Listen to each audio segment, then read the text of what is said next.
What is up, people? What is up, people? What is up, people? Whatever you want to know, I am no longer MM2K.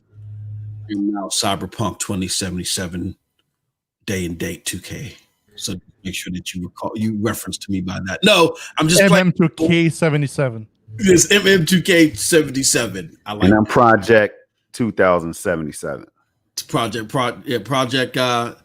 John, what's that? Johnny Cash Hand. What's the name's character on Cyberpunk? Silver Arm. Okay, yep. And I am Eddie Player 2NE77. What is up, people? Hey, look, this is going to be a vainglorious episode. This is going to be a fantastic moment. We sent invites to other people to, cherish the moment with us. But before we do all that, let's get into it, man. We got Cyberpunk 2077 day and date on the docket. We got the whole Good Stuff campaign by Google Stadia. We got things that the panel was getting into and all that other good stuff. We're definitely, and then more games as well. We're going to talk about all that fantastic stuff. But first and foremost, before we get into all that, Storm, is everything cool, or do you need me to read the chat? Yeah, you might want to read it because they have they are by the window. Oh, okay, they hacking away. Okay, hacking and slacking and hacking and slash. Dialing Tortosa. He says, "Yo, what's up, MM2K? Here, let me do it. Let me do it like this, man. Let me do y'all just do by going here. Dialing Tortosa. We got Chill Frank in the house. He says, hi, I'm Frank 2077. We got Dredden. He said, I need a bundle for this ASAP. We got that shady Ray Sherrod in the house. What's up, Ray? John Bionic, my bad. The homie Chase Stadia talk. You never want to have accounts payable. I got you. Oh, I know. Who else we got in the house? We got the homie Seven. What's up, man? It's a long time no see. Gamer Boy 2005. Hey, yo, do y'all see that it? picture? I'm like, yo, I was scared for a minute. I was scared, man. He said, yeah, exactly. Hey, yo, y'all some sick puppies, but I love it. We got the homie and Munar. Here he goes. But PlayStation 5, you can blow into the controller. No, I can dig it, and Munar. I'm getting the PlayStation 5 too. Let me stop. And that is it right now. And do me a huge favor, guys. We appreciate everybody coming through for this special episode. Definitely tweet this out. Let everybody know that we're live. We're here to talk about this churn up in the campaign of Stadia, man. But before we get into that, let me first just pay some bills, just talk about some things going on at PNTS Network. First and foremost, I deeply apologize, Patreon members. The Patreon content was on hiatus for a couple of days. We were doing some things. I got that resolved. So after this show today, you're going to start seeing that daily content coming up. Deeply apologize. Also, we premiered new show. It's called The Commission. You definitely don't want to miss it. Check it out if you didn't catch it. And maybe you were watching Eddie Player One show. We're going to have Eddie talking about that. The Trash Mob show. Maybe you were watching the Trash Mob show live and you was like, I'll catch the commission later. Cool, fine. That's how that's how you want to get down. We get it. This is a Stadia platform. Y'all want to see that fire Stadia content. Now you can catch it on demand. Go to the channel, which is MM2K videos. You can catch the commission. Also, we got SML coming up this weekend, and it's going to be on Storm's channel. But before we go any further, we also got a special guest in the house. Maybe we only have him momentarily, but the good homie, Stadia Talk, Chase is in the house. What's going on, Chase? Man, don't listen, man. You'd never want to have receipts, man. You don't want to have accounts payable, man. Yeah, man. Hey, brother. Look, look, Chase. Right now, I'm just going through the DMs, going ham.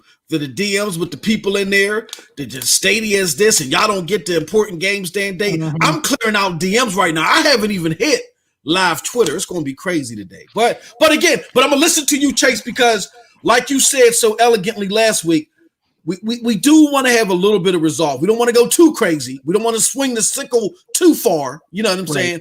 But no, but there's going to be a little bit of reckoning. But how you doing today, brother? No, man. I mean, look, I look at it this way. You know, the people I'm talking to when I say receipts, it's not the people that had constructive criticism. Yeah, right? exactly. Not people like myself, like you, others that have brought up things that we thought, hey, this is how you can better this for a consumer. I'm talking about the people that are out on the periphery, right? Exactly. That are just acting like armchair quarterbacks, and they want to just put down a platform because they just want to put down a platform rather than looking at it as it's an option that someone could look at. It may not fit their use case, but it could fit somebody else's. Absolutely. And if you can't look at talking about you, what happened? Oh, jeez. no, I'm just sending a direct message, right? Because he's talking about Aminor. Yeah. Aminar. Oh, what happened? No, I'm just kidding because he's argument is literally for Aminor. Oh yeah, Aminar, if you're listening, this is all for you, Bucko. No, I'm just joking. Go ahead. But I think it's interesting that what I was going to say is if you look at this again from just an unbiased place, and you look at it from what the reality is, the Stadia teams had a 3-week run here. I mean, you're talking about if this was the NFL, right? You got a team that just had 3 straight weeks where they've been putting up 30 points.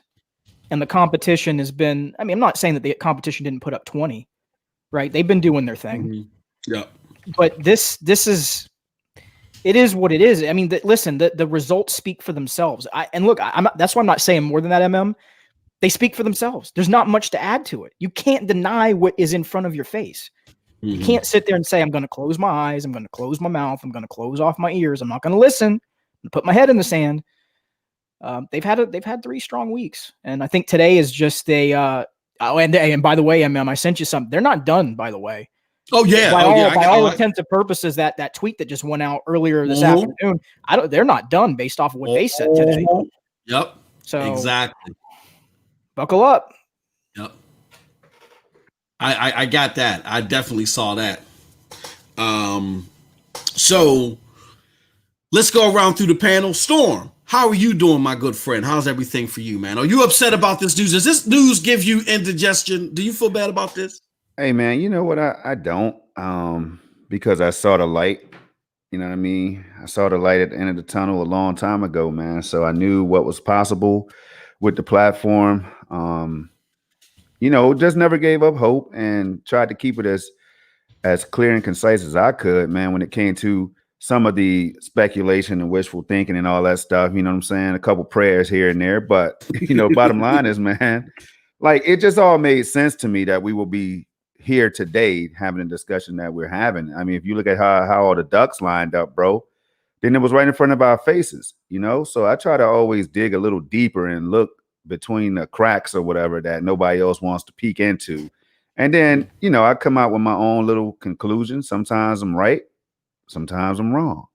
But, it's all fun for everybody to go ahead and weigh in. Like we have done countless times. Like Eddie, for example, he got the Xbox and PlayStation price right.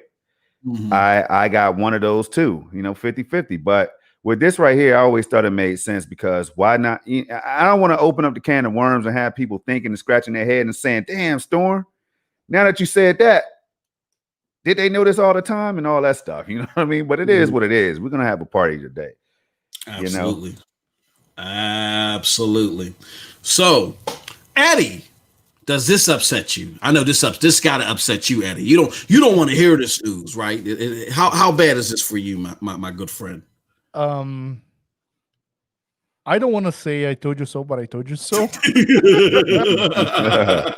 Yeah, it's just like Projekt was saying, man. I know we came from a place of speculation, but there's a limit for coincidental stuff. You cannot call it everything coincidence, and you don't want to read between the lines, but it's some kind of stuff that it's on your face, and we sometimes decide to ignore, like the good brother LXIV Gold showed us some other stuff months ago that we decided to ignore, but he was completely right about those. Yep. Absolutely. Absolutely. So for those that may live under a rock, that don't know what the hell we're talking about, we are talking about, again, it's in the title. Cyberpunk 2077 is coming to the platform day and date. Man, say that one more time. Hold on, man. Don't you dare move forward. I know, Come man. on, repeat that. It upsets me that this is happening. Why does it upset me? Because a lot of my Xbox friends who want to dog Stadia, that want to say that it's not going anywhere, told me, Storm, Chase, and Eddie. And again, I'm trying to have restraint because Chase said, MM2K, show some resolve. Don't swing the sickle so hard that you end up cutting yourself. And I'm trying, Chase, I'm trying. But they told me to my face, well, as closest to my face as they can in a DM, but they told me to my face that Stadia is not going anywhere and that we're not getting Cyberpunk 2077. They told me that. I said, we're not getting it. How do it goes from we're not getting it day and day to we're not getting it at all? Yeah, you guys aren't going to get it. You guys aren't getting Assassin's Creed Valhalla either. I said, what? They literally believe this in large sectors in the Xbox community, and people were misformed. And I feel bad for those people that listen to these bigger entities that tell them this crazy Wilford Bramley type 9 diabetes rant and stuff, but it's not true, guys. And it was shown today that it's not true. Let me do this. Let me share my screen real quick and we can go around and just get everyone's thoughts on it, because I don't need to bloviate and babble too much about this. I mean, it speaks for itself in a lot of ways. Here it goes. Cyberpunk 2077 is coming to Google Stadia on November 19th. This means that you will be able to explore Night City across your favorite devices instantly right when the game becomes available. Pre-order it now. And that's not it, guys and gals listening and on the panel. They got their own marketing site for this. This is the Cyberpunk 2077 Stadia exclusive website that explains to you, yes, Stadia exclusive website, got trailers, got all that stuff. Play instantly, no waiting. We'll just tell you how you can play. Welcome to Night City. Gives you like the little trailers and stuff. Let me stop you, man. Hold on, man. I was told that Xbox has the marketing right. What the hell is this, man? Bruh. What the hell is this? Bruh. Can you see me in them DMs right now? Can you see me in them DMs? What the hell is this if Xbox has the marketing rights? That's what we talked about this several times. I talked to Chase about it. Eddie, I was right around y'all, if I'm not dreaming. And we had this conversation about who had the marketing rights and all this stuff, man. What is how are they able to do this, Chase? Well, I mean, the only thing that I'll say as a counterbalance, and not to say that this isn't a marketing page, it's a Stadia put this together, right? It's on their page. That said, you can't deny the fact that they got the screenshots, they got the assets. I mean, how did they get it? They had to get it from CD Projekt Red. So I'm not going to disagree with you there. There had to be a conversation. So yeah, I mean, Projekt, I'm not going to stop you from taking your victory lap today, man. You might as well just keep going around. First of all, I'm glad you're here. It's easy to talk to you. Sometimes you got to take an L, man. Right, listen, you just got to. It's not even about taking an L, because sometimes, like I said, man, there's going to be games after this now. This right here just shook up the world. I mean, if the world was not paying attention to Stadia, I think today they are. So I think people are signing up right now. I could feel it, man. I could just hear the typing and everything, you know what I'm saying? The keys and the screens and all that stuff. And they're trying to figure out more about the state. Now, that's just what I'm thinking now. It just makes sense because a game like Cyberpunk is a once in a lifetime type of deal. So when you see a game like this drop on the platform, and then you already heard some rumblings about Sekiro and Assassin's Creed Valhalla and all these other games coming to the platform, man, like, yo, it's about to be party time over in Stadia Land. That's just how I feel. It's about to be party time in Stadia Land. MM2K, if you allow me to share a screen, I don't know why yours doesn't have like that. Okay, but, let me see. I see you're trying to share your screen, add to stream. There you go. All right. So here it's something that is going on here. This is the page. One thing that I'd like to highlight says here, Cyberpunk Stadia. I'm just gonna zoom a little bit because when you scroll down, check out the top of the page. Yeah, Cyberpunk Stadia, 2077. Cyberpunk. But look at this part here. They are emphasizing this. No subscription needed. Oh $59.99. yeah, I see what you're saying. Oh, okay, this is because of my web browser. Yeah, that's awesome. Probably That's awesome. your web browser has something, but the way they put it here, because people are looking, so you just buy the game and you play day and date on Stadia. No subscription needed. Wow. Mhm. Wow. Yeah, no, that's all I wanted to show about this page. And that's major, Eddie. I mean, seriously, that's like people don't understand how good it is until they actually hit that button, until they realize, yo, let me go to my Gmail real quick and just check this thing out real fast. How hard is it going to be? How time consuming is this about to be? That process happens in a little under, I don't know how many minutes, but I think I might have done it in about 2 to 3 minutes total. That's including setting up the CCU and everything, because it walks you right through it, man. Look, I'm not here to sell no Stadias, man. We don't get paid for that on this panel right here. You know what I'm saying? But you got to keep it real, because see, here's the thing about our panel that I love. Chase is going out. His plan is to cop that S1, the Xbox Series S. I mean, he's already pre-ordered it, if not two, just to be safe. I think that's what the conversation was. That Chase even said, "I'm going to go out here and pre-order two." Eddie said, "If it does not come to Stadia," and I'm paraphrasing, I'm going to get me an Xbox as well, because this is a game that I want. You get what I'm saying? So people wasn't going to sit there. They wasn't going to sit there and wait. And this just lets you know the panel that you're listening to right now. No fanboyism. We celebrate the good things. Chase calls out the bad things. Eddie calls out the bad things. I call out the things that need a little bit more tweaking and stuff like that. And so does MM2K. So that's why I said it's celebration time, man. It's just one of those times when you just feel good about the whole thing, man. I'm gonna go ahead and let you, because MM, I did hijack what you were saying. I apologize, man. You can hit me. Hey, Z would throw me in the coon room if I was on this show, man. No. You know what I'm saying? Go ahead, man. Look, no. You guys continue, partially because I'm still slamming people in DMs, but you guys continue because I definitely want to hear what you all think about this. So I'll go. Let's go to Chase first. Chase, how big of a deal is this for you? What does this say to the people that doubted that this would even happen? And when I say the people that doubted, those on the periphery, not in the community, those in the periphery. And what do you think this means for the future? Well, I think I'd be remiss if I didn't mention something first right off the bat, right? So we got to tell a little bit of a story, and I know this is going to take just a second, but it'll get us up to present day. Tell it. You had two advertisements that just dropped in the last 2 weeks, right? Yes. You had one that dropped that said, "What is Stadia?" Hands down, I think it's their best ad to date. You had another one that's a close second that dropped just literally this week that talks about how you can play on the platform and shows you all the games. You then hit people with this today. Look,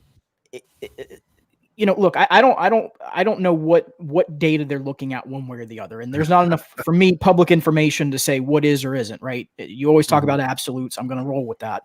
Here's what I do know: they're using some really crafty language, face melting AAAs. Yes. All right, well, that's different.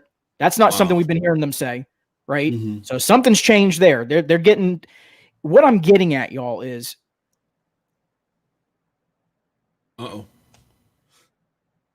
Oh, he cut out a little bit. Hold on, I think you're muted.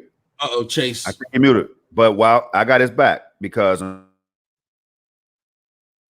kidding me? Things up. I will say that now.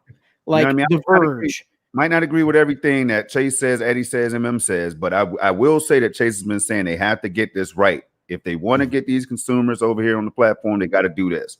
And we might butt heads a little bit because of that sometimes. You know what I mean, Chase? I hope you're back, man, because right now, though, this is a time when whoa, hold on. No. I never left personally, my friend. You got to remember, my use case was Stadia. No, I'm talking about your mic cutting out. No, your mic cutting out. No, I'm talking your about mic was out. Yeah, you were muted. Oh, I don't know how I got muted. I'm sorry. No, I'm not coming at you. Oh, okay. No. I was just saying, my bad, man. I thought you were like, I was always here. No, but no, you're right. I mean, the thing is like The Verge, all these big articles, that we've seen, like that's the people that they deserve like us to challenge and to check. The smaller entities like, some of these YouTube creators and stuff, to me, it's just you're giving them oxygen when they don't need it. And then on the other side of it, it comes down to, again, the general consumer. And this now starts, again, putting me into the mindset of you now have listened to people. And this is why, again, I'm so big about consumer advocacy and your voice and people's voices mattering. This is why it matters. Companies won't stand still when people speak up. They won't. They won't, because they care about what? Your money. They care about your dollar. And if you don't think that Duncan, Eddie brought this up earlier today when he was getting upset about, Cyberpunk not coming day and date. If you don't think that didn't stir up some things and some thoughts over there, I'm sure it did. Yeah. Do I have proof of it? No. No, you know what? I don't think. I see. This is where we disagree, because I don't think so. I think the roadmap was already planned. If you pay attention to the delays, and I'm not taking anything away from anybody. What I will say though, if you look at the delays that happened, as soon as it happened, Project Storm was one of those people that said, "Yo, I can see them pushing this back so that it can launch day and date on Stadia, y'all. It just makes perfect sense. Just look at the time frame. They said November. They didn't say December or January. They said, well, at first it was before the year. What was it? From April to September to November. To November, right? So okay, so it made it clear to me. That's what I'm saying. So I just knew that gave them enough time to port the game over, finalize some things and stuff like that, because developers have been telling us for a long time on different platforms and sites and stuff that Stadia, some of them have no problem really porting their games on Stadia. Others might struggle, like the indie developers and stuff might struggle a little bit more because it's new technology and all that. But yeah, you got to pay attention to all the breadcrumbs is what I'm saying. But we got, Pablo just joined us. What's going on? Chase, after you're done, man, I just wanted to shout out Pablo, man. And I'm happy. JXR said something in the chat that I do want to get at in a little bit, if you don't mind. Like he said something that just woke me up a little bit. Well, let me first in order. Well, Chase, go ahead and wrap up, and then we're going to introduce Pablo, because Pablo ain't been there for a moment. But go ahead, Chase. Go ahead, finish up. And I wanted to follow up Chase too after we introduce Pablo. Yeah. No, I mean, I really don't have anything else to add other than just to say, again, the folks that are out on the outside, they're on notice, right? They've got receipts. They're either gonna come forward and they're gonna be authentic and they're gonna say I was wrong, or they're gonna hold on to those accounts payable and they're gonna have to pay at a later date. I mean, there's no way around it. You can't escape it. As far as the folks that are, again, the general consumer and how this speaks to them, I think it speaks volumes. I think the ads that you're going to see, I'm really, again, me and MM are very similar. I'm very data driven, right? I want to see what comes out of these two new ads from that point forward. And then this happening today, man, I would love, like Google, if I could ask anything of you, I know y'all don't do this, but man, this would be the moment where let the numbers speak. Let the numbers speak, because that's how you shut this stuff down, when you start putting those numbers out there. That's all I got to say, man. I don't really have anything else to add to it, man. Oh no, that's cool. No, what I want to do, but I'm gonna introduce Pablo, is I'm gonna give my thoughts, because I actually think it's a melding of both points that you guys hit on. But I'm gonna get into that. Hey, Pablo, is everything working? Your mic good, brother? Hey. Yeah, Pablo, man. Yo, what's going on, man? Yo, man, I was on my way to work, and then I saw the Cyberpunk thing. I was like, nah, I gotta join real quick, man. Because look, I'm not gonna lie to you guys, man. Like, I've been a little down on Stadia lately. I've been waiting on that one game to like really, like, take advantage of Stadia, and this is it, man. November 19th. I'm back on it, baby. I'm back on it. Pablo, I got everything I said ready. that too. Yeah. Go ahead, Pablo. What were you saying? Nah, but man, this is great news, man. And I know we, today's all about Cyberpunk, but this kind of got me thinking about Outriders, because I know that game got delayed too, and it's because they want to have Stadia launch day and date as well on that day. Yo, I think it's February 2nd, I think. Yeah. So that would be really interesting to see if that comes day and date. But yo, it seems like the marketing, like they're really getting the marketing down pat, like these past couple of weeks, man. Like I'm really like proud of them. Yeah. Yo, I don't know whose show I said it on. I know I know you want to go next, man. I don't know whose show I said it on, but it was a few people's. I tell you that. I said before the 1 year anniversary, I have always said I will give them a year before I start panicking and getting paranoid and stuff, right? I give them a year because I know that around console, this next generation, does anybody remember that? Y'all may not now because I say a lot of stuff, but I said before around this console generation, this next gen launch, you are going to see Stadia turn up. I think that just makes perfect sense. You know what I'm saying? I know if I'm Google, I'm launching all my missiles right then and there to rain on your parade. That's what I'm going to do. So, and I kept saying, do you think this was reactionary? And some people were like, no, I don't think that was a reactionary move. I'm like, yo, they're not playing. Now you're seeing what Phil Harrison is about. I don't want to talk during the whole show. I told you, mute me, man. Mute me. Kick me up out of here today, bro. Kick me up out of here, man. Projekt, can I just mention something? Yeah, go ahead. Something real quick? No, you cannot, man. No. Hey, no, go ahead, bro. I'm hyped, man. Ignore the swoop. Hey, Pablo, ignore the swoop. You got it. Pablo, Go ahead, Pablo. Go ahead, Pablo. I'm telling y'all Look, I just want to say to. Go ahead. I just want to say to the people in this community, like, you know, like everything like revolving around like the whole Stadia logo gate and all that stuff. Don't think, you know, Google's just sitting behind the scenes and just waiting for everything to like kind of click together. Like they working behind the scenes, man. It's just we just gotta be patient with them, man. Like they just started a year ago. Like they starting to like, you know, kick their gears in and like, you know, rev everything up. By this time next year, they should have everything in order, man. We should have like mostly all the AAA games, you know, under Stadia's belt. We just gotta be patient, man, and give them some time to work things out, man. It takes time for all these games to come together and like, you know, be on the platform at the same time as these next gen consoles, man. There's a lot of good things coming on the way, man. Just don't be too, you know, it's good to critique them and everything, but don't be too down on them, man. They work. Yeah, don't lose hope. Don't lose hope. Don't lose. I think it's too early. I think it's too early to lose hope. But hold on one second, Storm. I know Eddie wanted to hop in real quick, and I really wanted to chime in on this because I want to put everything. No, go ahead. Actually, it's not from that game. I have something to talk about Corvs or Chorus. Of course, yeah, about the ray tracing. Was it that? Yeah, I got. Okay, so let me put it together. This is what I think, and I want to get and the reason why I want to hop in real quick and get everybody's opinions on this. I truly think that it's a culmination, and y'all can boo me and throw tomatoes on stage if you want, but I truly think it's a culmination of both what Storm said and what Chase was alluding to. I'm gonna say this is why.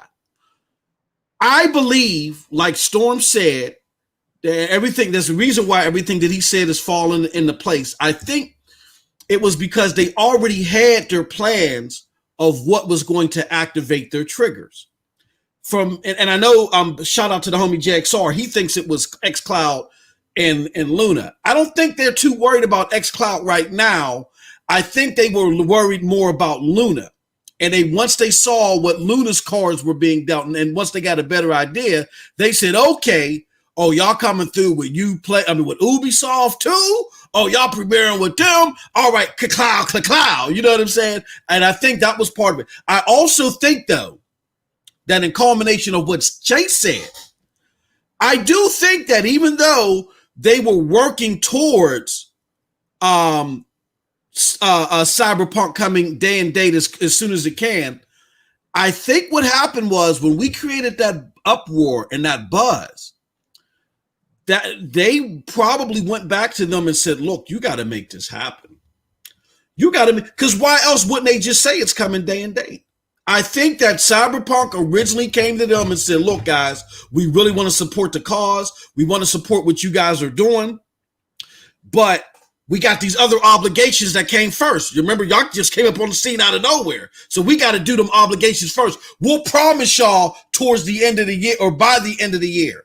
And probably what happened is once there was that uproar, which was started by Duncan doing his investigative work. Shout out to Duncan. And once we found out that when it was supposed to release in September or something like that it wasn't coming day and date, I think that's when Google probably stepped in a little bit further, as the homie Storm alludes to, put down the loot bucks, put down the chips, and said, look, maybe do this November or whatever, but we're going to drop day and date then, but we're going to surprise folks with it this time.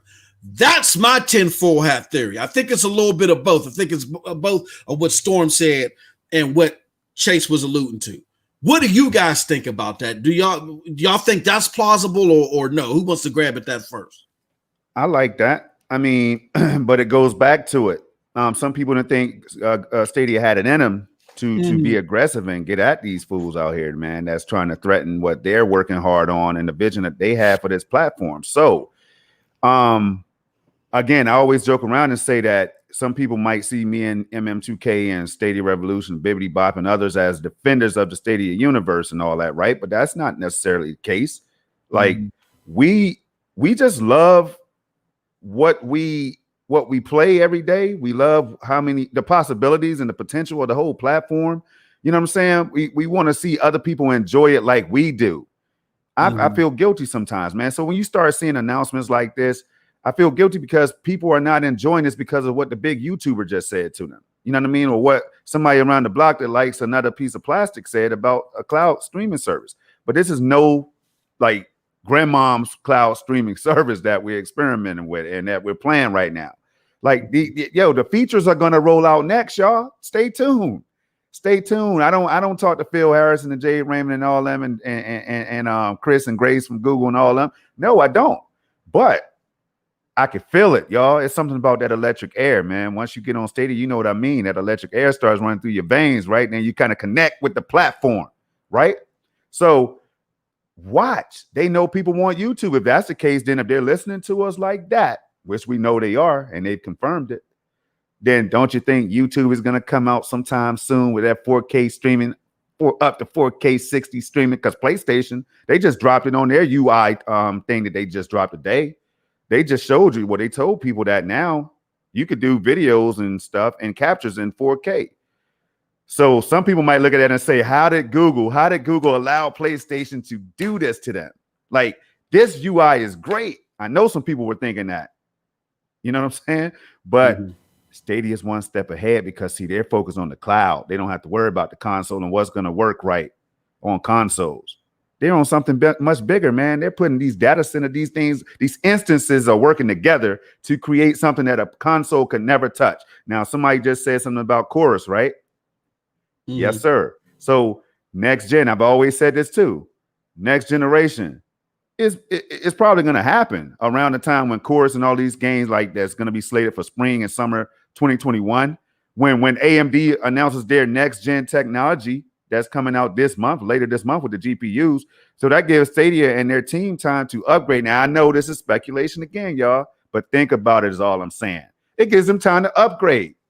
It gives them time to upgrade and get that ray tracing working and stuff. And it gives that Google TV time now to grow and mature, and then they can release it to the public, y'all. 8K, or no, I wouldn't even say up to 8K, 4K, whatever the deal is. Which I don't know. Next generation experiences, enhanced gaming, whatever, however they want to promote it, it could happen. But I'm gonna shut up now, though. Y'all can get it. JXR, shout out to the homie JXR. He swears I'm a pony. I want to. I mean, this is a great point though. He says, funny how he only says Xbox guys are hating on Stadia, PlayStation guys are hating too. But I forgot this is MM2K. I'm glad you recognize that. PlayStation does no wrong. Not even their toxic community. Laugh my ass off. Hey, JXR, I'm gonna be honest with you. And again, this goes into what I've been saying over the last several months. As far as the silent growth of Stadia. I've seen statistics, and I know people are tired of hearing me saying that. And I'm trust me, I'm working as hard as I can to get it to a point to where I can release what I'm going to release. I may not even have to do it the way things are going with Stadia. I might have to just keep my damn mouth shut, and they'll do something themselves. With that said, JXR, I'm telling you that unfortunately, and this is why you see me a lot, maybe battling Xbox rhetoric more than I do PlayStation rhetoric. I'm not saying that the PlayStation people are not void of this. Hell, I'm battling people right now from PlayStation that are talking silly, stupid stuff. But what I can tell you is that I would say 15 to 1. I have so many of your favorite PlayStation content creators that come to me behind the scenes and say, shh, MM2K, hey, look, I know Stadia is the real deal. I just can't say it out in public. Hey, yo, can you tell me about this, that? And I'm wondering, where the hell are they coming from? And like I said, JXR, I saw that what's happening is a famous PlayStation content creator by the name of Jack Move Johnny, part of Weapon Wheel Podcast. They do like 20,000 people a show. That show alone dwarfs the culmination of the whole Stadia platform, and they are on the outside. So he has wider reach than all of us put together.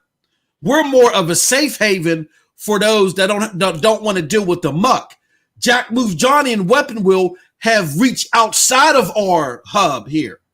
So he's being effective. Other people are being effective and turning mindshare in the favor of Stadia. They're just silent about it. Here's something within the Xbox community that I try at times to deal with, but they're more reluctant. I try to let them know that just because you support Xcloud, you don't have to hate on Stadia. But unfortunately, too many of our Xbox brethren believe that. JXR, you are an exception to the rule. I had a conversation with another brother yesterday where he won an Xbox Series X. On our show, I said, look, man, we're talking good. We're talking positive about you. And we're doing the Stadia segment, but we're talking positive about you. You might want to come through. Oh, no, man, I don't want to deal with you and your 5 Stadia people. What?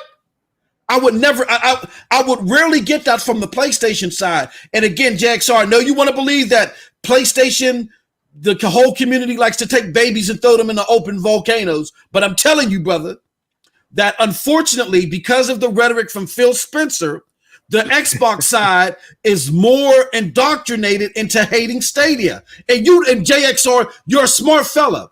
I know you see this personally. You just got to deal with the reality. But it's people like you, my friend, that can say, hey, look at me. I'm a content creator. I fight hard for Xbox, but I also appreciate Stadia. That's what you can do. Let's not be void of the fact, because it is reality. But what you can do is use your influence and use yourself as an example to help change that dynamic. But shout out for the comment though. It was really, I thought it was really important to cover. Any other thoughts before we go on to the next aspect of this, which is I guess I want to talk marketing. I think I really want to talk. That's so easy. That's exactly what I wanted to say, but I'm gonna wait till you shift. If you allow me to just finish the technical conversation. Yes, sir. Yes. This tweet here from Coors. Okay, there we go. So here it is. This was brought to me by our friend Seven. Mm-hmm. There was this tweet from Coors, and then somebody said, "Will this game support ray tracing on console?" And the Deep Silver, the developer, said here, "We've been testing and exploring ray tracing. We're working hard to bring graphical improvements to the next level. So we've been testing and exploring ray tracing. Mm-hmm. Coors is becoming a visual delight." Then Seven asked here, "Thanks for the reply. That's great to hear. Will Coors support ray tracing on Stadia too?" And then check the previous answer. Wow, amazing. Okay. I could do you one better. I'll drop it in MM's DM. This is how much I'm on it with the common sense, y'all. Not to toot my own horn, but Eddie, I'll drop it in his DM and he can decide whether he wants to throw it. Or just drop it in the private in the chat. All right, I got you. But yeah, while he's dropping that, what is everybody's thoughts on that? Like the whole ray tracing aspect and what Coors is saying. Like that, you know what? That kind of brings me to. Hold on, let me do another 10-4. Well, let's talk about this first. What do you guys think about this prospect of ray tracing coming? Who wants to take it up first? Pablo, what are your thoughts on it? Is he still here? He was rolling. Oh, no, he might be at work. Who wants to pick it? Who wants to talk about what Eddie just covered? Okay. I think. I mean, the reality is, at some point, it's going to happen. It's a matter of when, not if. Mm-hmm. The only thing and I'm just being the counterbalance here, is the statement that they gave was very general in nature, saying that it's across all platforms they've been testing. They haven't been super specific here, one way or the other, that it's aligned by one date or another date, or I don't know if y'all get what I'm getting at, but we don't have any timeline that tells us, exactly when it's coming. That the truth is, though, they at least didn't completely say we're not going to answer this, right? Same thing like what we saw with. I'll just give you an example, like when Hi-Rez dropped Google Stadia in the conversation, right? Completely out of nowhere. They're not completely removing them from the conversation. So again, I think it's a matter of when, not if. But I would just caution people of jumping to any conclusions that it's happening sooner rather than later. We don't know. They're saying testing. That's different than saying implementation, right? That it's fully ready to go and that it's going to be on a specific platform, day and date, such and such. They haven't said that here necessarily. So I'm curious to see what's going to happen moving forward. And they actually responded to me on Twitter, MM. I said, sometimes devs misspeak. I just want to be real careful about jumping too far on this. And they responded back by saying, we agree. I think they were being funny, but at the end of the day, I think they recognize that, words have weight and you got to be careful that you don't put someone down a path where you make them think that something's happening versus not happening, Yep. Who wants to pick up on that next? Yeah, I think there's a possibility that it's going to happen. Like I said, we know that AMD is powering all these next gen platforms, right? Right. So with that being said, again, I go back to the common sense that I use. Now, I'm not telling everybody, hey, think like Project Storm. I'm just telling you what the logic that I. Well, hold on. Time out, Storm. No, we want to think like Project Storm. We're trying to figure out how the hell we was wrong and you was so goddamn right. So show us how to connect the dots for us, brother. That's what we need you to do. 1 + 1 is 2. You know what I'm saying? Come on, man. You try to call us slow? You try to call us slow? No, this is not too. No, man, that's not my personality, bro. What I'm saying is this is how I approach things, man. Look, it makes common sense, right? I mean, common sense tells me that AMD is about to release. They've already announced their new CPUs that's coming soon, November 5th or 6th, something like that, right? The CPU, you're right. It's November 5th. Yeah, so the GPUs are going to be announced on the 28th of this month, right? A couple weeks time or whatever. Yeah. So we know that stuff is going to be here. Again, I remind people, the technology is already coming to. They already have it in the next gen consoles that launch on the 10th and the 12th of next month. All you have to do is just do the math. Stadia told us that they're going to upgrade eventually. They told us this.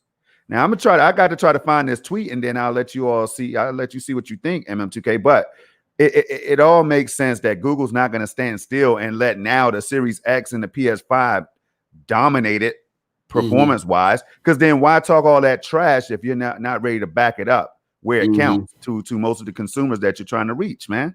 Gotcha. I mean, does it make sense to you at all? Anybody? I mean, no. What you're saying makes perfect sense. Again, it's just, and I'm on the backside of that too, because you called me up and said, "Yo, MM2K, what you got to say?" And I said, "Hey, look, man, I got family and kids, man. Don't be threatening me live on air, man. And you had to come and get the receipts on me too. You know what I'm saying?" Yeah. So with that said, no, I think one of the struggles that we've had as a community is trying to cope with I don't want to say the erratic, but the irregular nature to many of us that Google is operating in but in the gaming space.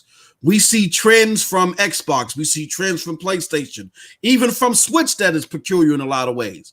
And we look at even GFN and other, and we see what they're doing, and there's a lot of jazz and pizzazz.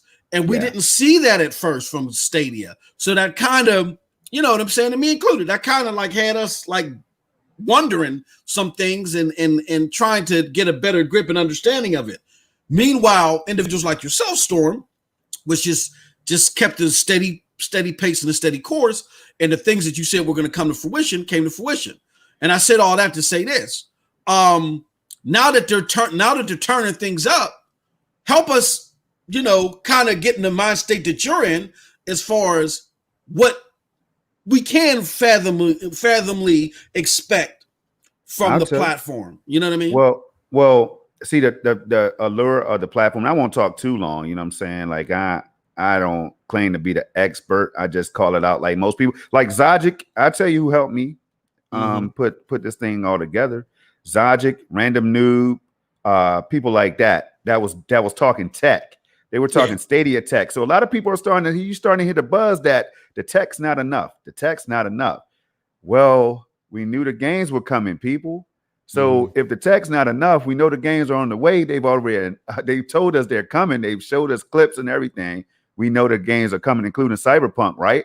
Yeah. So then the complete package will formulate at some point, is what I'm thinking in my head, So with that being said, all I need to do now is sit back and have patience, play what I have right now, investigate the technology, go back and watch the keynote speeches and learn who the Stadia team is, like Maj Bakar and Jade Raymond and Phil Harrison and John Justice, who disappeared as well.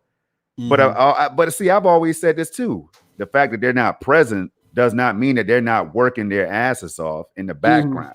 You get what I'm saying? Yeah. Like the fact that they don't always show themselves don't mean that it can't be Phil Harrison or John Justice or Grace or Chris from Google or somebody like that responding to your tweet. You don't, so the thing is, you just don't know. So you got to conduct. I conduct myself. I'm not saying what you all have to do. You do what you want to do, but I conduct myself that way. Like, look, man, I got to be careful what I'm saying. I don't want to make myself look like an ass and people catch these receipts or whatever. And then Project Storm has some answering to do, like wrong yay. I don't want to be wrong yay. I want to be right. I want to be righteous storm. You want to be right yay. I want to be righteous storm. Yeah, righteous storm. So that's all, man. And at the end of the day, it's just about MM's. Just people should be excited, And you can hear it in my voice and others who are celebrating, like Ray Sherrod, man, just having a good old time. He blew up his TV playing Stadia, y'all. Just recently played so much Stadia. You know what I'm saying? He got Sabrina. He ordered the Sabrina or the Google TV. He gave it to his wife. He played so much Stadia on the CCU. Now Stadia didn't blow up his TV. He blew his own TV up because he refused to turn it off. But that's how much Stadia we've been playing, man. This platform is no joke. That's all I'll say. Awesome. To talk more about the tech, we got our resident expert, Random Nude, our digital foundry, Random Nude. He says Stadia probably has limited Gen 1 hardware and wanted to keep the user base to an acceptable level. And with the newest AMD cards and possible upgrading coming, Stadia is only now ready to expand. Chase, Eddie, Storm, or anybody, what do you guys think about that? I think that's a fathomable observation from Random. What do you guys think about that? Oh, anybody? Don't let me keep talking now. Yeah, we cut you off. No, I was going to turn it to Eddie or Chase, but okay. Now, let me see here. Now I could chime in now. Now, hold on. Wait a minute. Okay, I was about to say. No, it's just real fun. I was going to say it's not a coincidence that Random Noob, as soon as I called on him, he came to my aid, so to speak. You know what I'm saying?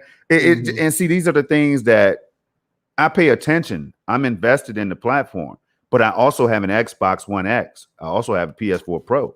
I have a PC. You know what I mean? So, and I also experiment with Geforce Now and Shadow and all these other cloud gaming services or whatever.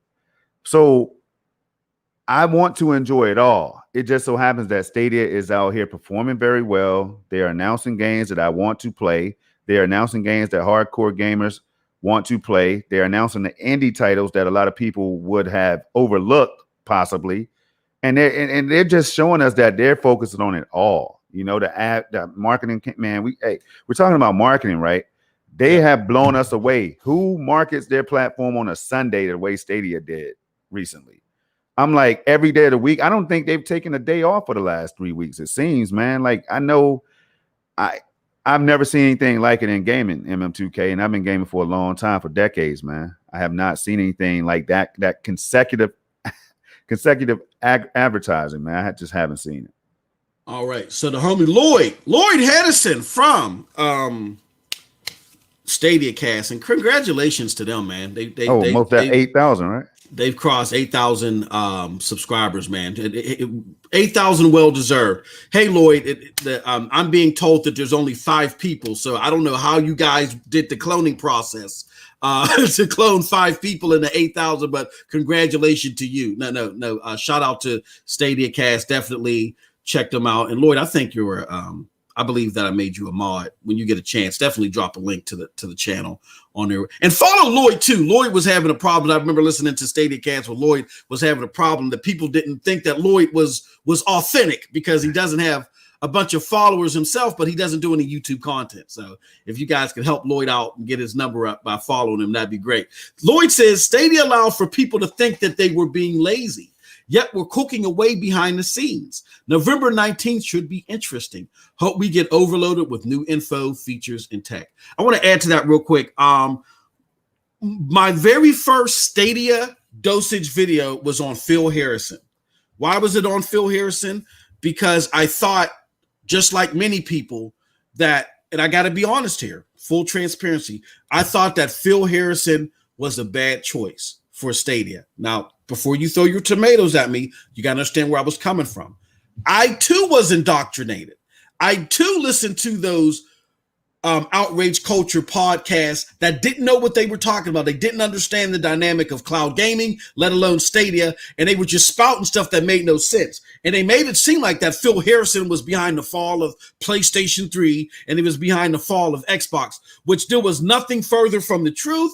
And shout out to IGN and Ryan McCaffrey and the Unfiltered series, where they brought in Phil Harrison and he spoke about his whole history and he shed light to those myths.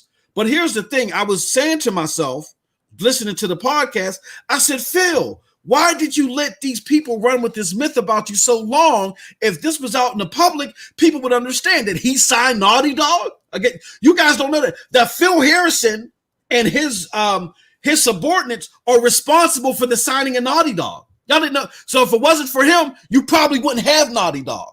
And other things like that. He was one of the first 40 people that helped start the PlayStation. And I was angry. I was like, Phil, you're letting people run amok with this. And then while I was thinking it, Ryan McCaffrey actually chimed in and said, Phil, he did the exact same thing. We were like psychokinetically connected.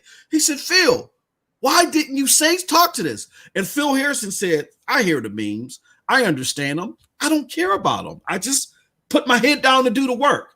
And then that stuck in my head that when Stadia was going silent, it wasn't that because they were in trouble and they were thinking about pulling out the plug.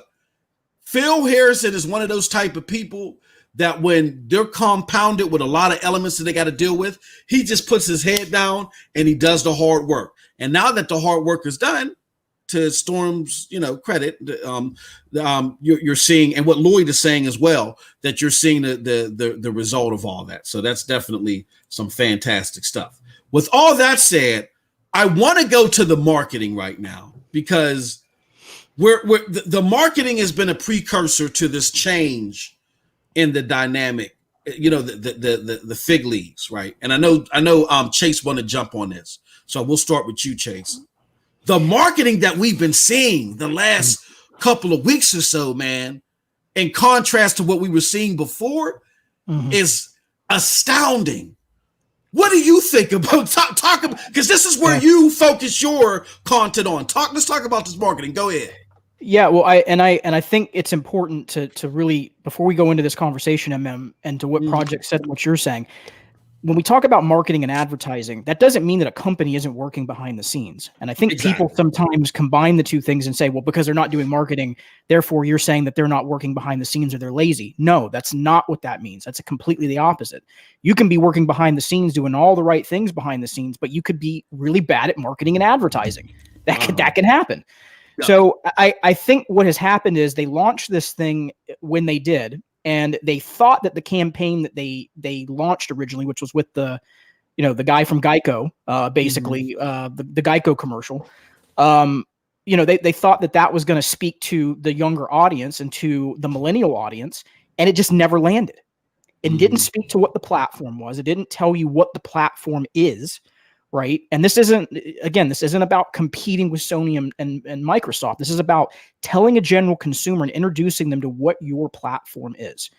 So I think they went back to the drawing board. And if you notice, those ads ran through about May, June. We saw them kind of out on the YouTube space.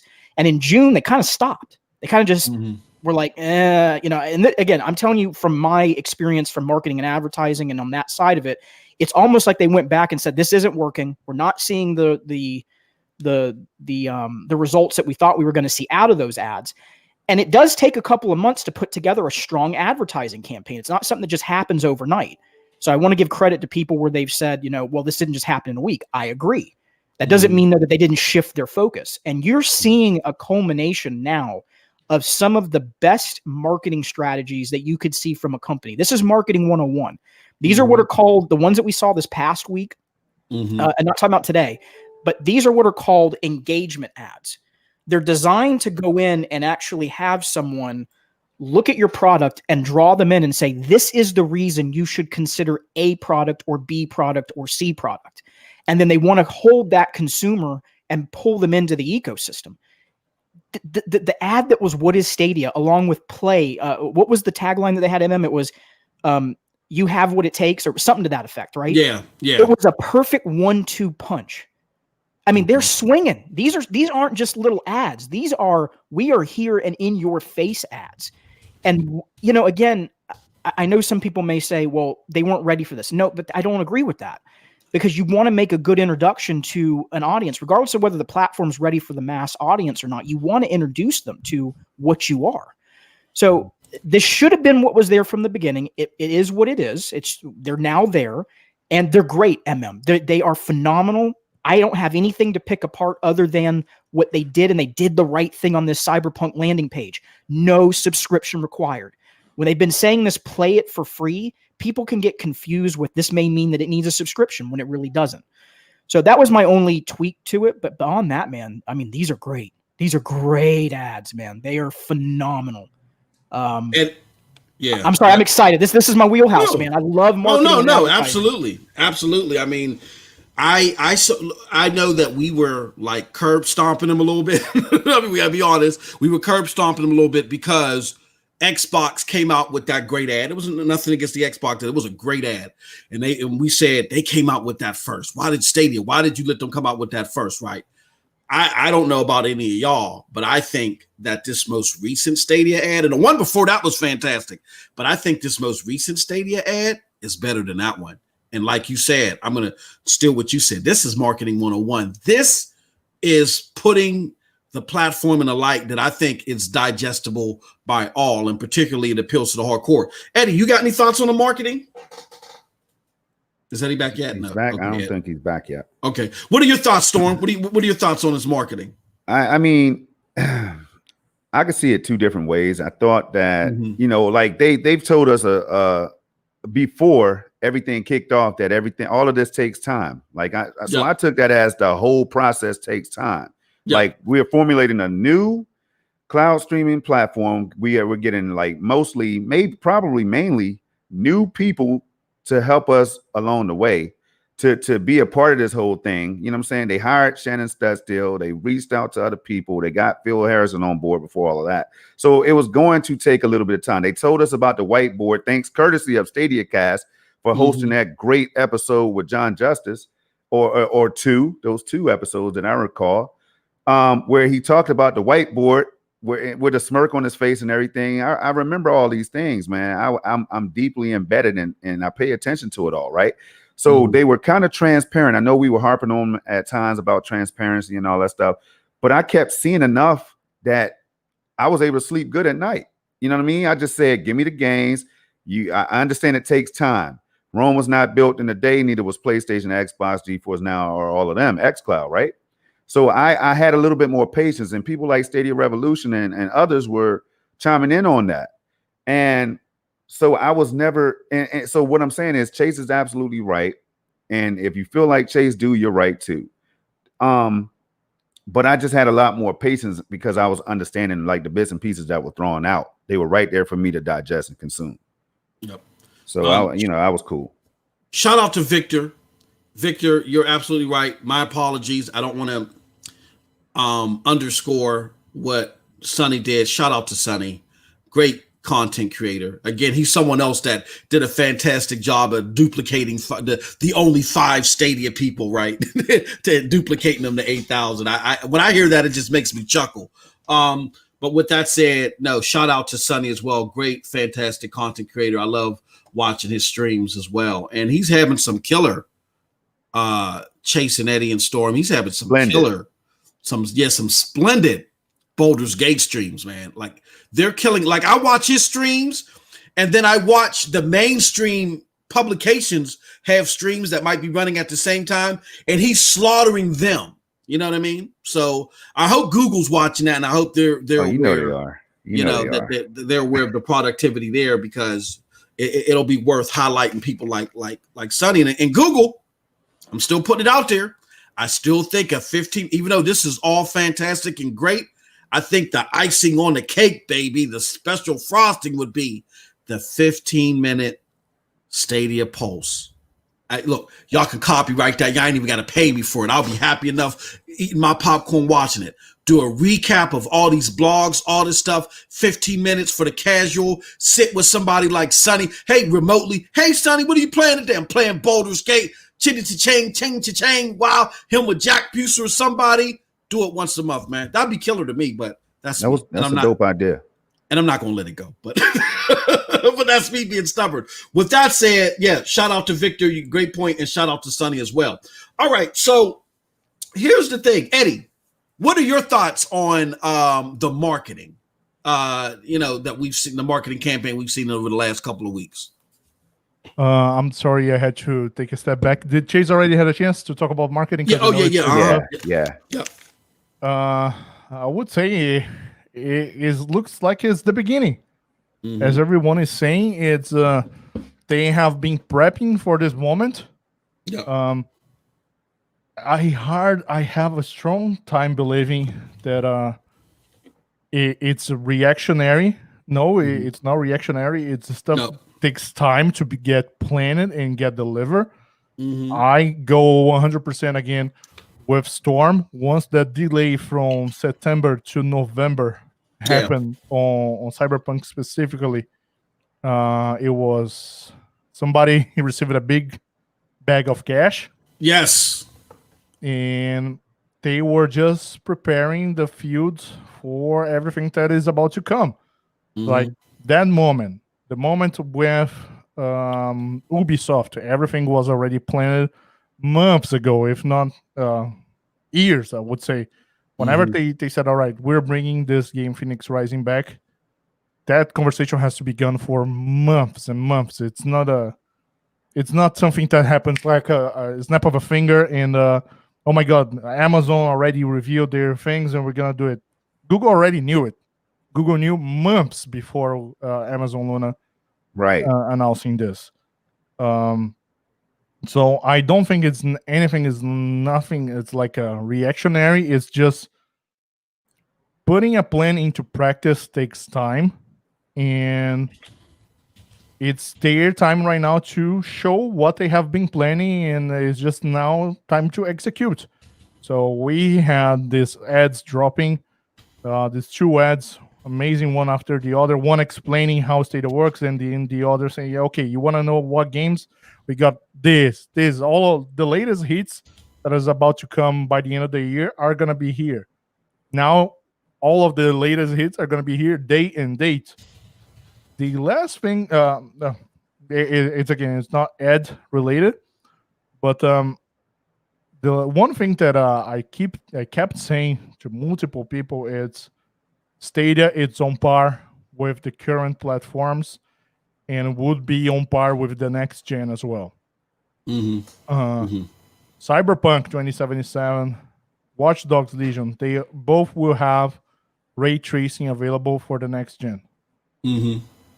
Stadia, at the moment, we don't know if these games will have ray tracing.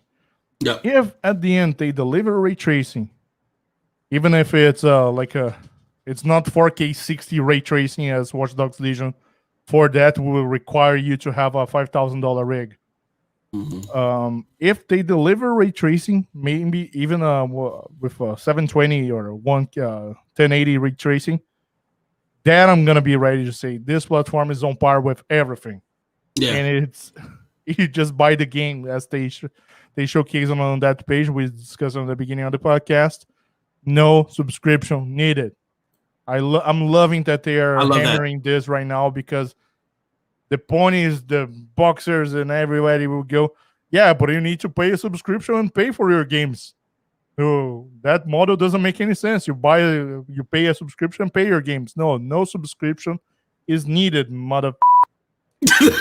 Yeah. Hey, Eddie, you're absolutely right, man. And I keep thinking again now, it's no coincidence that we have Stadia Cast in the house, man, because I've talked about it multiple times, MM2K, about how that episode they did over there where they had they were talking about Gen 2.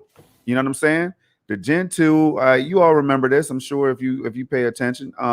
Gen 2 and a certain developer had already, I guess they had been testing it. I don't want to get it all wrong, but I know there was something about Gen 2 that Bill and Lloyd touched on. Mm-hmm. So that right there kind of like opened my eyes a little bit wider. So Eddie, like these are the things that I remember. This, you know what I mean? So I put one and one together and I'm saying, oh man, okay, I can't forget about this. I can't neglect the fact that this is happening. I can't, just like I couldn't neglect that they were telling us things take time. We hear what you all are saying. We know what you're asking for, but it takes a little bit more time. You know what I'm saying? So that's one thing I wanted to point out. But one thing MM2K kept reminding us of was data collection and all that stuff, man. Mm-hmm. Data collect. I think that they're not ready to go to the big dance, so to speak, yet. And they know this, is what I remember my brother saying. The data collection phase, they're sitting back, they're taking notes, they're having meetings, they're doing whatever they need to do to research, R&D and all that good stuff. And now it all makes sense, man. It's just coming to light, and I'm just sitting there. I'm gonna celebrate it. I'm sorry, like if you don't want to see me celebrating, you know what I mean? Yeah, I had a quick, I gotta do it here. Back in December, I think it was. No, it wasn't December. Stadia hasn't been out yet. It was weeks before Stadia coming out. At the time, I used to do the show with Cheese at Sunday nights, and we had the terms of service reviewed. So people were looking at the terms of service. We were craving for any kind of information. So we were looking for TOS. I have this clearly on my mind. I'm gonna see if I can find it on live stream. But the terms of service call it Stadia Beta. Then they removed that thing. Because and who spoke about that, Eddie? I think you had mentioned it. Yeah, I remember you saying that, and that's the first time that I had saw your program, and I remember you saying that. I wish we can find. If anybody can find that, if Eddie can't get into it, please reach out to Eddie. Reach out to Eddie Player One, and get him that information, please. Because that's definitely something to have. It's something exactly as we were saying. And Jack Buser said that more than once. We want it or not, it is the first year was a collection of data phase. We are still only on 14 countries. And the platform is getting ready to the next step.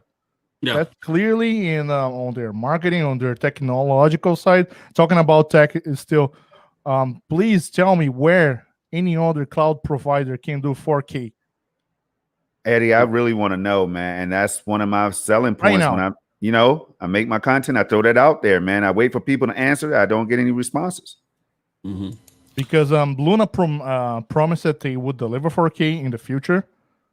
But right now, tell me a single provider that cloud provider, Geforce Now, Luna, Xcloud, PS Now. People can talk about Shadow, but Shadow is providing cloud gaming. It's not a different service. Yes. So here's some food for thought too, guys. And we got to be honest. I always talk about being self-aware.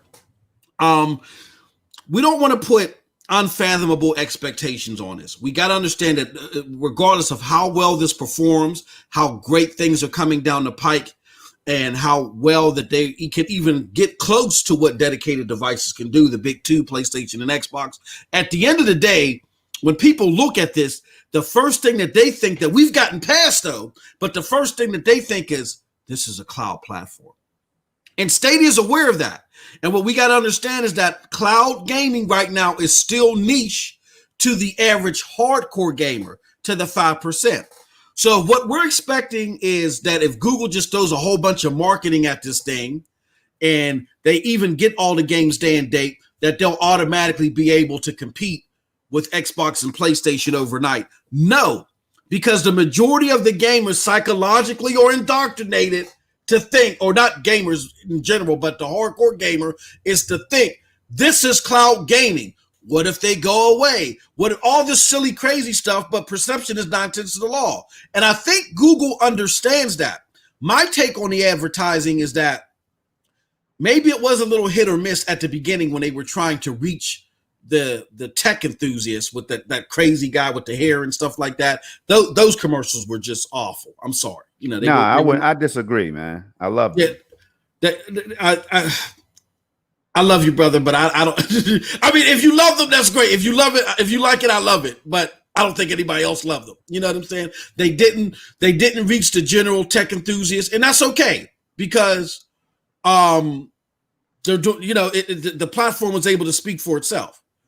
With that being said, Clive Linden says something in the chat. He said, and if I can find it, he says, there's no reason, you know, pretty much what he said, and I'm talking verbatim, there's no need to go all out with the marketing if you really have nothing to market. And we got to remember that beyond the tech, Google ran into some road bumps because of COVID and, you know, Uplay Plus being pushed back and Cyberpunk and, you know, all this other stuff being pushed back. And I don't think it's a pure coincidence that the moment the marketing gets good is the same moment that all this stuff is coming. Cyberpunk.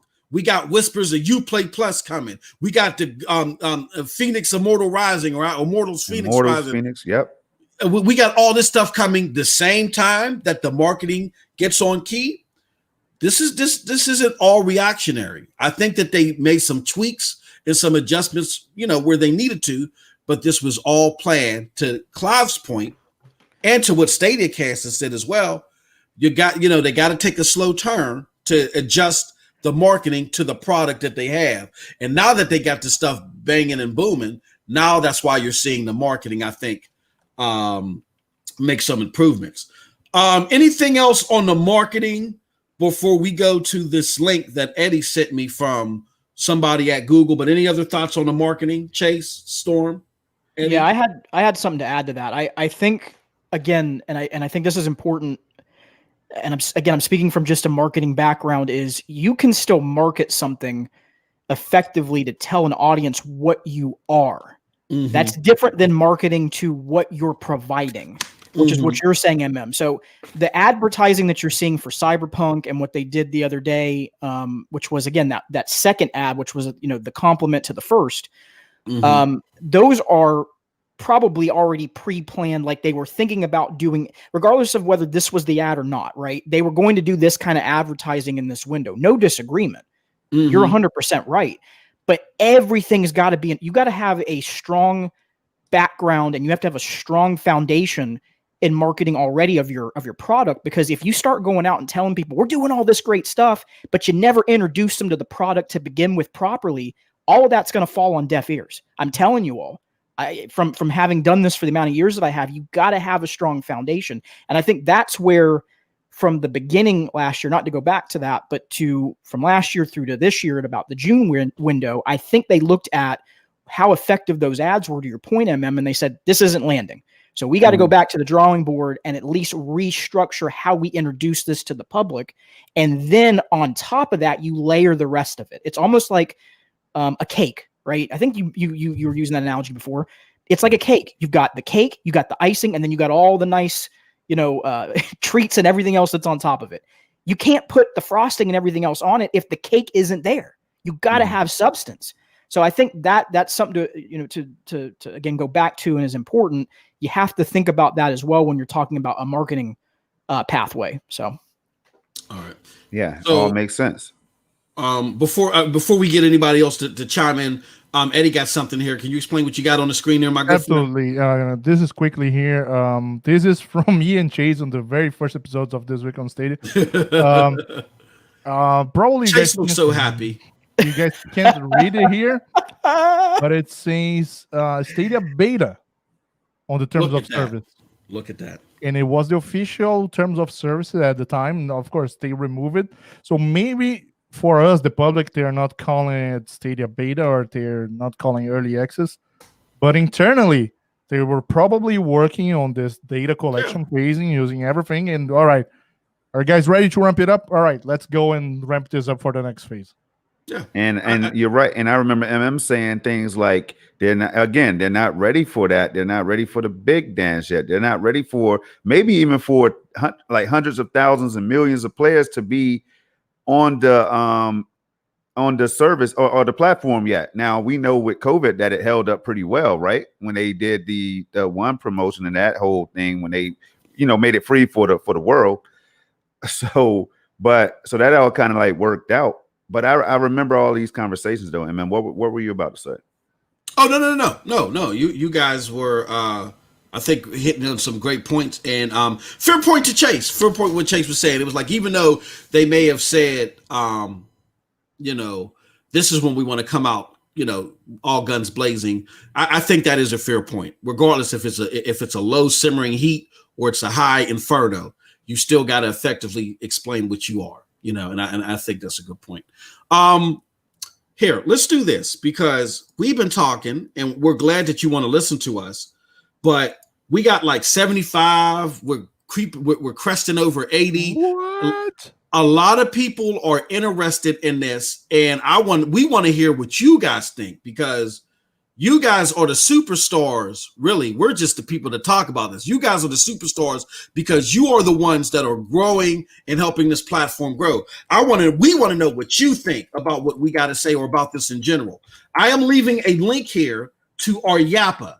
So we're taking Yappas this show. All right, Storm, we're taking Yappas. Got to do it. So let us know what you think. Go to that link. You can leave us a recorded message. And I left that in the private chat, so ain't nobody gonna see that. Here goes the Yappas. we're leaving a Yappa link. Go leave us a Yappa, which is a recorded message. You can use it with video, without video. We'll read it live on air. It's about 30 seconds, so don't have the 50-page MM2K speech ready like how I have for TSI. Don't do that. But what you can do is leave us a 30-second message, and we'll go over it live on air. We'll answer any questions or go over any comments that you have. So let's do that. Definitely. MM. I have one thing to add to something that you've said in the past, and I wanted to make sure that this got highlighted. And I think this is something people have to remember, to your point about the not competing with Sony and Microsoft. But there is one element that we've all talked about, all of us in this room. I know a lot of people in our community have as well, is there's an opportunity here for Stadia to capture some users and some mind share that aren't going to be able to get a PlayStation. They're not going to be able to get a Series S or a Series X, because they're literally either they can't afford it, right? Considering the landscape, or they just can't get it because they're gone. Yeah. And this is a perfect opportunity. The way they are doing this advertising, this will reach people. It will speak to people. They will get some mind share off of this. And that's all you got to do. It's not about coming in and being, what would be the perfect example? Rocky versus, oh God, you know what I'm trying to say, man. Rocky. Yeah, man. You're not going to come in and in the first match. Yeah. Like, that's not going to happen, but you got to be at least relevant in the moment and at least be in the conversation. And I think these moves allow them to do that. And you've said this before. And again, I just want people to hear the words. That's what it is. It's about speaking to an audience that may not be able to get towards these other platforms right now, that don't have that as an option. That's what this is going to start speaking to. Here's my only concern with that, though, and again, that's another fair point, and I think you're right on that. Here's my only concern with that, is that we got to be fully transparent. There are two types of gamers that fit into that scenario that you just described, where they won't be able to get a console. So Stadia would be a good deal for them. Or two potentials. One potential is like, oh yeah, I want that next gen console, but COVID, life experience, life things, I can't get it. But they want to play Call of Duty, they want to play stuff day and date. And Stadia at the moment, until they can confirm that, may not be for you.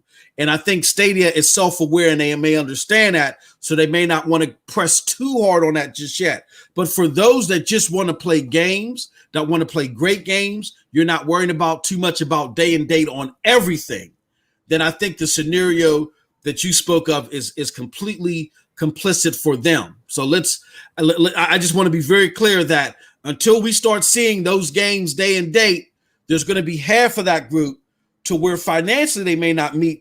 They may be ideal for this, but they still service-wise may not be ready to come over yet. But again, there's another swath that, again, they may just want a game conveniently. They only got 45 minutes to do it, and they don't want to spend it waiting for downloads. Then yes, I believe that scenario is absolutely spot on.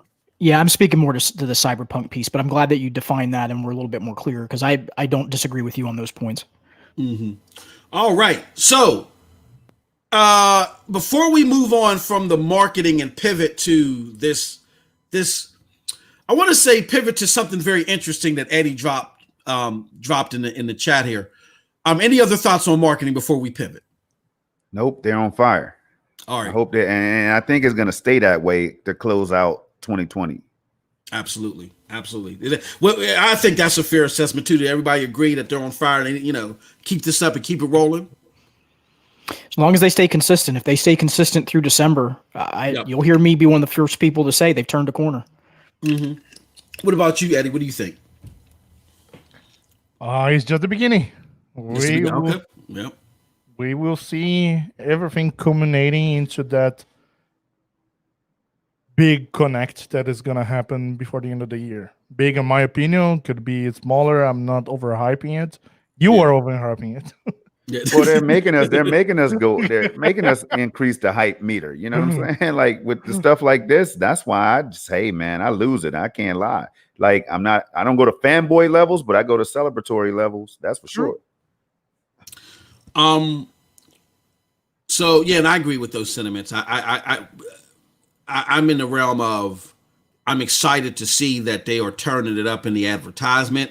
I'm excited at the prospect of Uplay Plus being around the corner personally, right. And I'm also excited to see that even if the 3 demos that they put out, or listen, because I said this yesterday, let's not overshoot the moon. Those 3 demos that they put out, they could be the demos for the makers, the Stadia makers. They could be 3 indie demos, but the fact that they're getting the technology churned out, that's a good thing. Let's not expect that we're getting Jedi Fallen Order. You know what I'm saying? But Moz, something that why I say we keep hyping up, because we know what's about to come for the end of the year. Right, Eddie. So it's coming to a point that it's not expectations, just anticipations, because we know we're getting Fallen Order, we're getting Madden, we're getting FIFA, we're getting Sekiro, we're getting Uplay Plus, Watch Dogs. All those games. So these are facts already. So just these facts are sufficient to get us hyped already. Mm-hmm. I'm hyped for what I know is already coming. Whatever else comes, it's a plus. Like that Ubisoft events that we ended up finding out about the demo of Phoenix Rising, that it was a plus, because I was already excited just because the game would be on Stadia. Mm-hmm. Now knowing that all of these things are already coming, and maybe they will come by the end of the year, maybe there's some stuff that could be delayed, we never know. I am excited for everything that is about to come. So whatever else they show me, for me, it's a plus. Eddie, you're right. Eddie's right about that. But when I see them put games like Madden in that trailer and Sekiro, or I call it Sekiro. Hey, Clyde, man, I don't know if Sekiro is based on the Japanese culture. Now, but, hey, look, I tell you right now, when that game drops, oh my God, be ready for it, people. Be ready for a challenge. But Madden, I don't want to talk too much about the Madden, but I've already called people out. If you think you could take down the GOAT, that will be me. You know what I mean? In Madden, we will be. I can't see. So when you see games like this in this trailer, it shows like a level of confidence that, hey, this right here is about to drop, kind of like what Eddie was just hinting at. And so my expectation, now, of course, anything could happen. We've learned that, and I keep that in mind. But it still doesn't dampen my mood, though. Yep.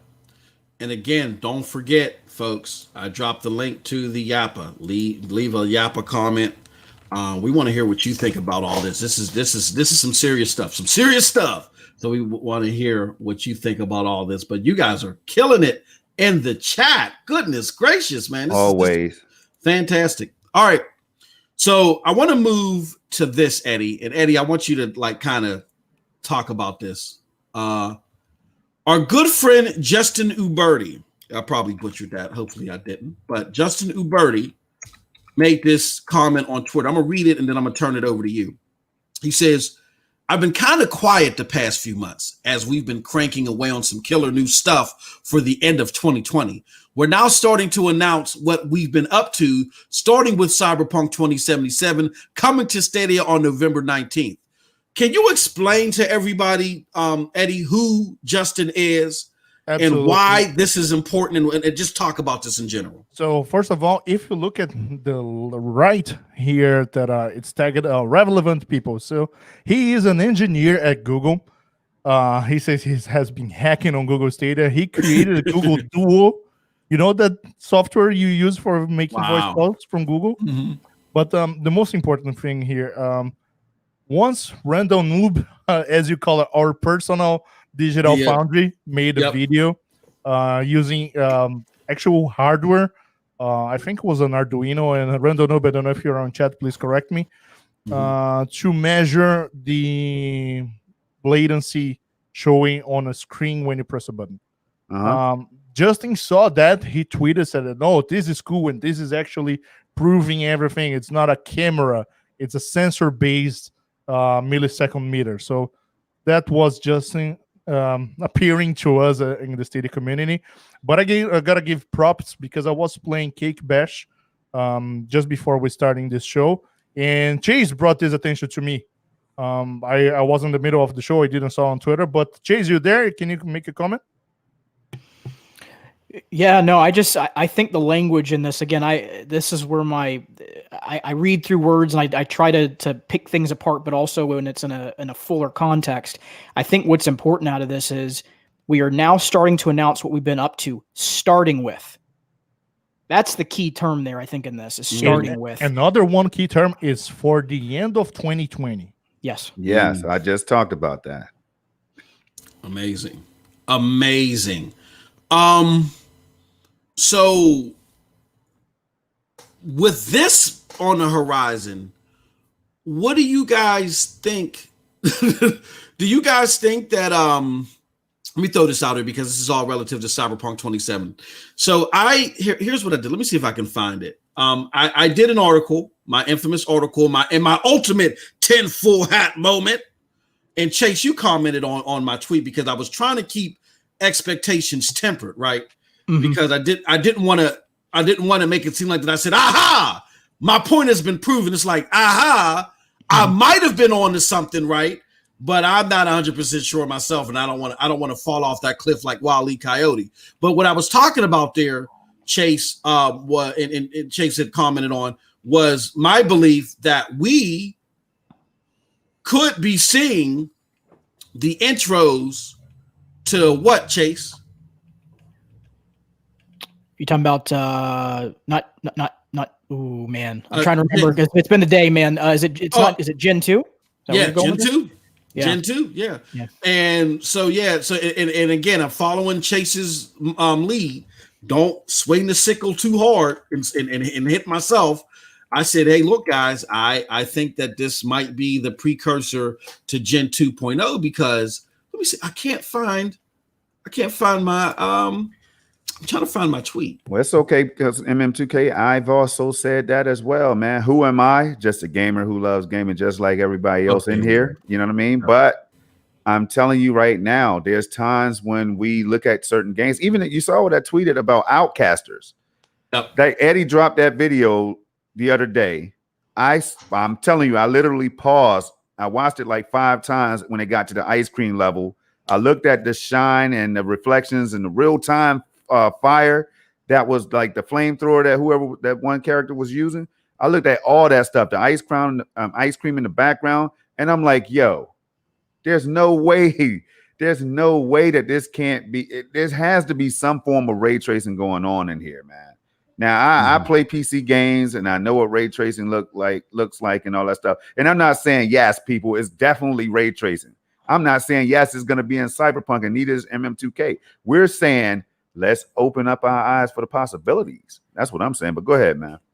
Stadia. Oh, go ahead, Eddie. No, it's not regarding ray tracing, so please continue.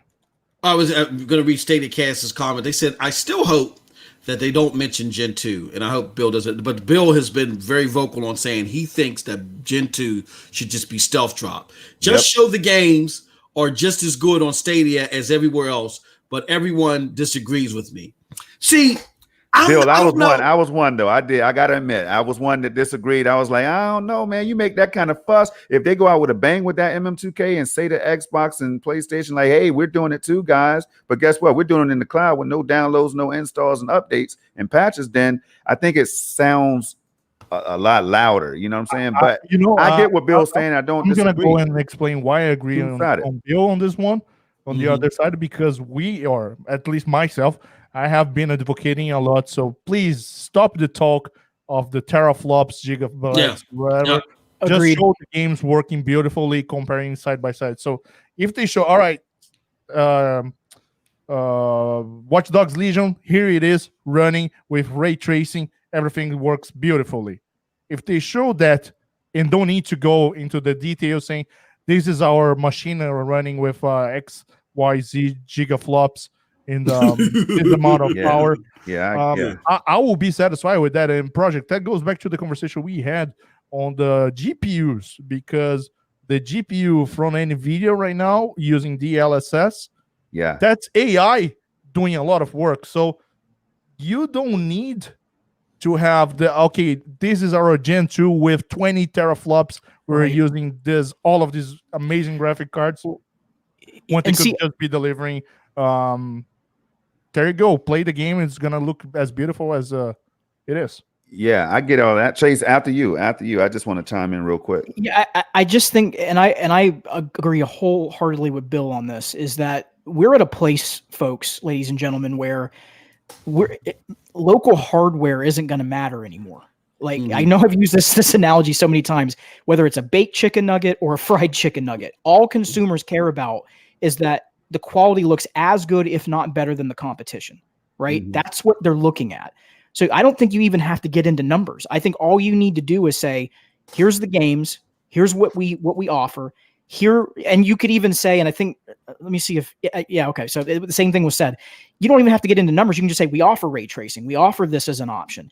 And what's going to be very interesting is, not NVIDIA, but AMD in the past has not been as confident as they are right now. They're acting like they got something up their sleeves with these GPUs that they're about to show at the end of the month. And if they've got AI or computational algorithms in them, like what we've seen with DLSS, that changes the game. You don't even need to get into the conversation about local hardware. And again, I think we're getting away from that anyways, because companies and platform holders, it's going to become too expensive. They've got to find alternatives where they can keep the prices competitive to allow them to bring consumers on. So I completely agree to stay away from, for that reason, the teraflops and everything else. But I also think from a perspective of, if you're not, to your point, at the place where you can truly boast some of those numbers, right? I don't know that that's a game you want to be playing anyways. Yeah. And my thoughts are, you have to look at it the other side as well, because there's whether it be a small number of consumers like myself, and this is the only reason I say it, and it's not to be, I understand both sides is what I'm saying right now, right? But when I first heard, when Stadia advertised and they use those buzzwords, right? 4K 60, they talk directly to Project Storm. They talked to a lot of my friends who jumped over here, because if they didn't have 4K 60 and if they wasn't talking 8K 120, they would have been content with PS Now. They would have been content with Xcloud. They would have been content with Shadow and GeForce Now, right? There would be no Stadia for us. So that's what I'm saying. So yes, I get what you're saying, and I get all the people that say, yeah, I agree. I respect Bill. I definitely was there when he brought that up. You know what I'm saying? But my thing, and everybody else that feels like that. But what I'm saying is there's a whole nother market. And there's a reason why Xbox, you know what I'm saying? Those buzzwords like teraflops, they allow NVIDIA to go in and swoop right in and just get a lot of customers. You know what I'm saying? Like 12 teraflops sounds better than 9 teraflops to the average consumers, right? So now you got people looking at Series X. They just acquired Bethesda, and now they're at 12 teraflops, which means it's going to be the most powerful system. And the games on Xbox One X look better than a PS4 Pro. So I think that I think a balance of it needs to happen. Is all I'm saying. Like you can't just sweep it under the rug and allow them to celebrate and parade ray tracing. Here's real ray tracing on Spider-Man Miles Morales, and you know, I feel like they can just capture some of that market on that though that's being left out there. That's all I'm saying, y'all. But Projekt, jumping on that, and even looking here on chat, the comment that Lloyd made, you don't see PS5 promoting Miles Morales. Here it is, our machine running at this amount of teraflops and ray tracing, and here is a game of Miles Morales. No, they just show the game, and maybe they say, oh, and there's running ray tracing. You can see the reflections. Mm-hmm. So it's a fact. But they will at some point. They will at some point. Watch. Right. It'll happen. But no, I get it. No, I'm not, you see, you know me, I'm not confrontational about it. It's just two sides. It just opens people's eyes because there are people that build $5,000, $6,000 rigs, right? They don't have to, but they want the best of the best. If you can't offer them that, they're not coming over here. But I tell you this, if you integrate 4K 60 or 8K 30 or something into Baldur's Gate or Cyberpunk, let's see how many people are enticed to come over to the platform. Now, it might not be the best move. It might not be fair to all. It might be misleading to some, but you get what I'm saying? Like, it's kind of like that could be a part of that marketing. That's why so many people were upset about Doom Eternal not being 4K 60 at launch. Native 4K 60 as advertised. So many people were upset by that because they wanted that best of the best. They wanted like next gen console level graphics and performance on this $9.99 a month service or platform. You know what I mean? Bro, that's what they wanted. So it kind of turned people off. I watched a video yesterday of Marks Brownlee, MK. Yep. He was playing on PC with a 3090 on 8K. So he was just showing like gaming on 8K. It's possible in 2020, but the whole aspect of the video, it's should you be playing on 8K in 2020 or should you wait? We will talk about that on another show. MM2K, just one thing very quickly here, which is I forgot. I'll give you a second. I will remind shit. No, that's all right. Here's the thing. I'm coming down the middle. I agree with both. That's the luxury I get to have such an illustrious cast, and I can just sit back and listen to y'all and steal y'all points and make myself look good. But no, I agree with both sides. I agree with Storm and the aspect of there should be a place where that information is held. Phil Harrison at the beginning, y'all, don't forget, he said that part of the target demo is the tech enthusiasts. So the tech enthusiasts, those that will watch the 8K videos and all that other stuff, they will want to see the best of the best. And if you can provide it, have it somewhere, and that somewhere would be, I just got a reminder of the Google developers thing, you know what I mean? And where they talk about stuff and that flies under the radar. DICE 2020, that flew under the radar. Erin Hoffman-John and her videos, that stuff flies under the radar, but it's for the nerds and the tech enthusiasts that love to eat that stuff up. But here's why I do agree with Bill. To Storm's point, he kind of proved what Bill was saying, that it was not only the tech enthusiasts that were upset about Doom, but it was the people that were given those numbers and they were expecting it. If Digital Foundry would have came out and said, this is native 4K 20, even though it wasn't, nobody would have been the wiser. Nobody would have been the wiser.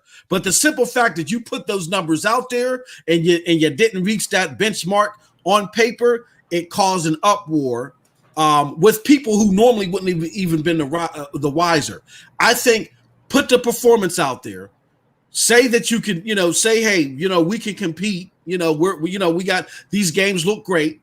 When the conversation comes up, let a Verge say, oh yeah, Stadia can do 8K too. Don't go blasting it like you did earlier in the year, and then just let it be known that, yeah, you can have performance as great as the other ones, but don't focus too much on the numbers. So I agree with both. You got to have it because your core, part of your, I don't want to say your core demographic, but part of your demographic is the tech enthusiast, but I don't think you hammer in on it. I think you just have it. And the main reason why I say, another reason why I say it is don't focus on it is look at Xbox.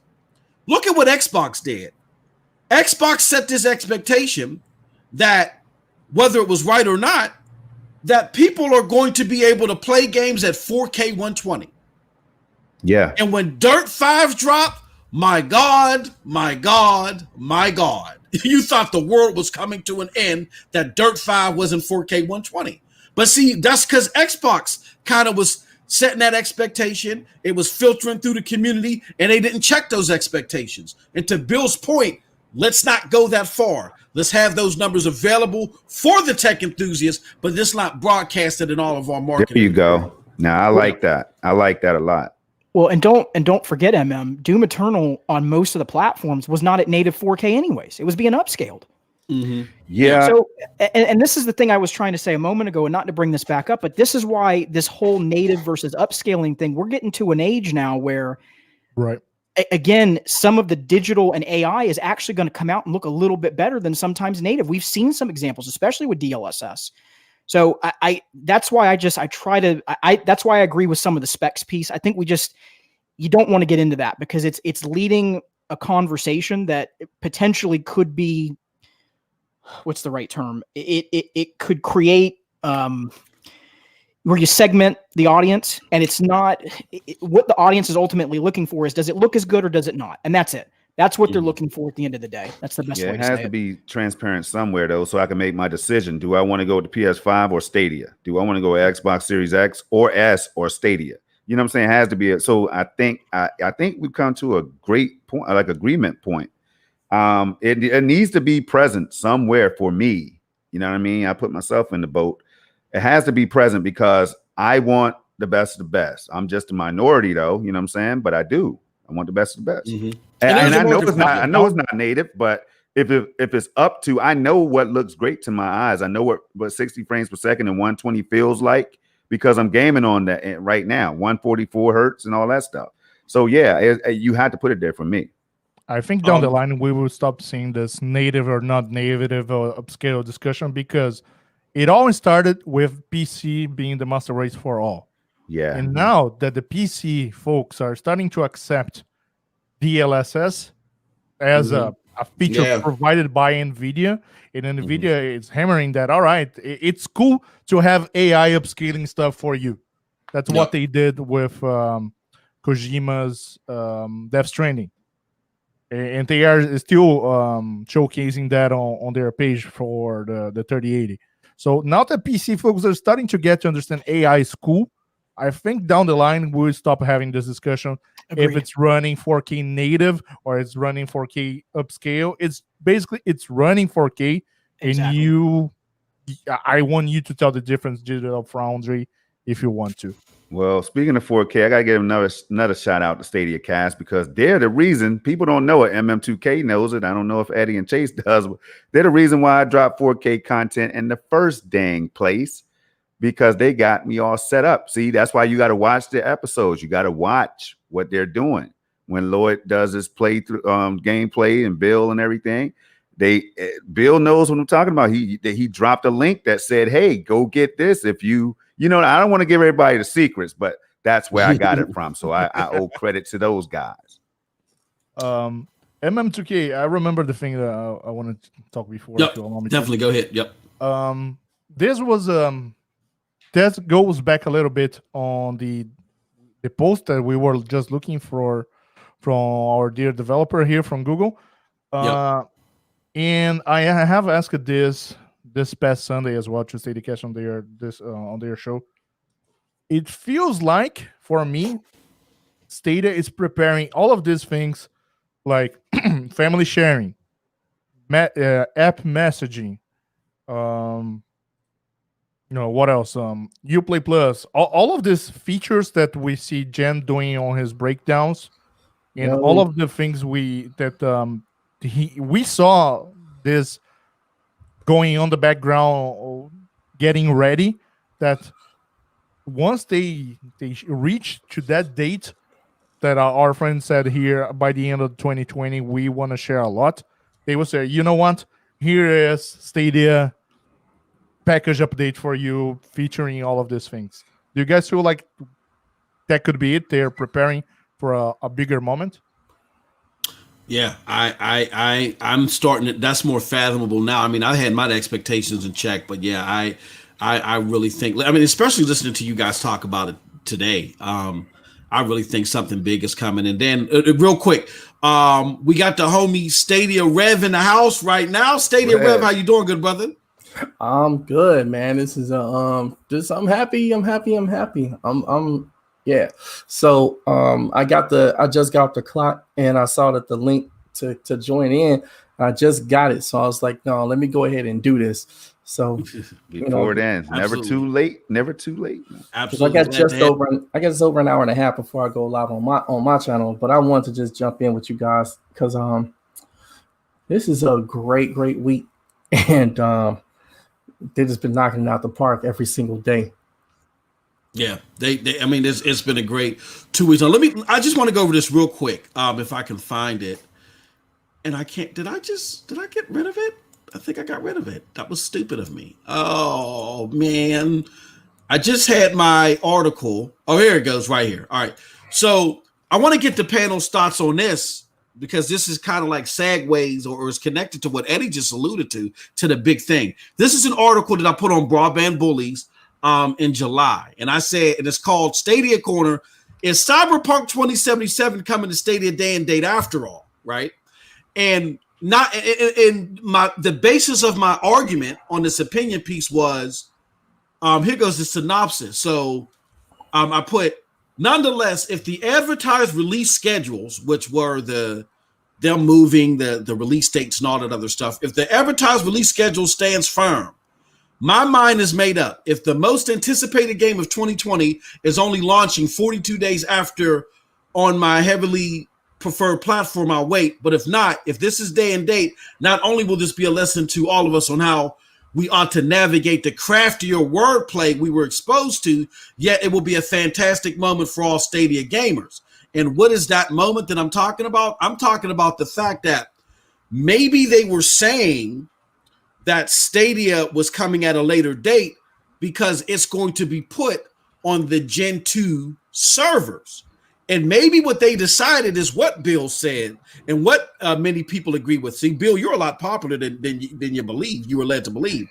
Maybe Stadia at the end of the day said to hell with it. We're not going to do a big blowout over Gen 2. Let's just drop Cyberpunk 2077 on Gen 2 servers. If people ask, if Tom Warren from The Verge calls us or something like that, we'll say, oh yeah, it's AK 120 capable. Anyway, let's go back to the gameplay.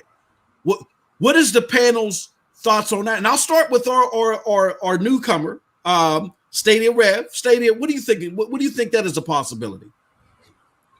Man, I was reading some tweets. What was the question again? The question was, do you think it's possible that they're going to stealth release Gen 2.0 and Cyberpunk 2077 when it drops on the 19th? That's going to be the first game on Gen 2.0. What do you think that is a likelihood? I don't think so. I still think that maybe that Gen 2, whatever we want to call it, is going to come with the next, most likely with the next iteration of the of that Chromecast.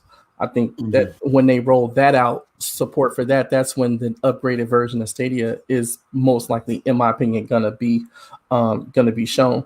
And then all the games are gonna be upgraded to that version. So I don't know. I couldn't see it happening at this moment. You know what I'm saying?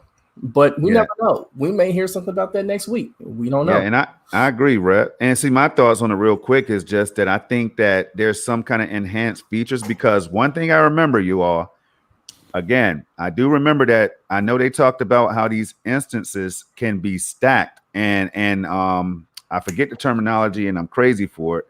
Something when you stack these instances together, I forgot what it's called, man. Something with elastic the CPU, computing. Elastic computing chase. Elastic computing is something that I don't know when they can activate this. I don't know if they're using it or if they have plans to use it in the upcoming weeks or months.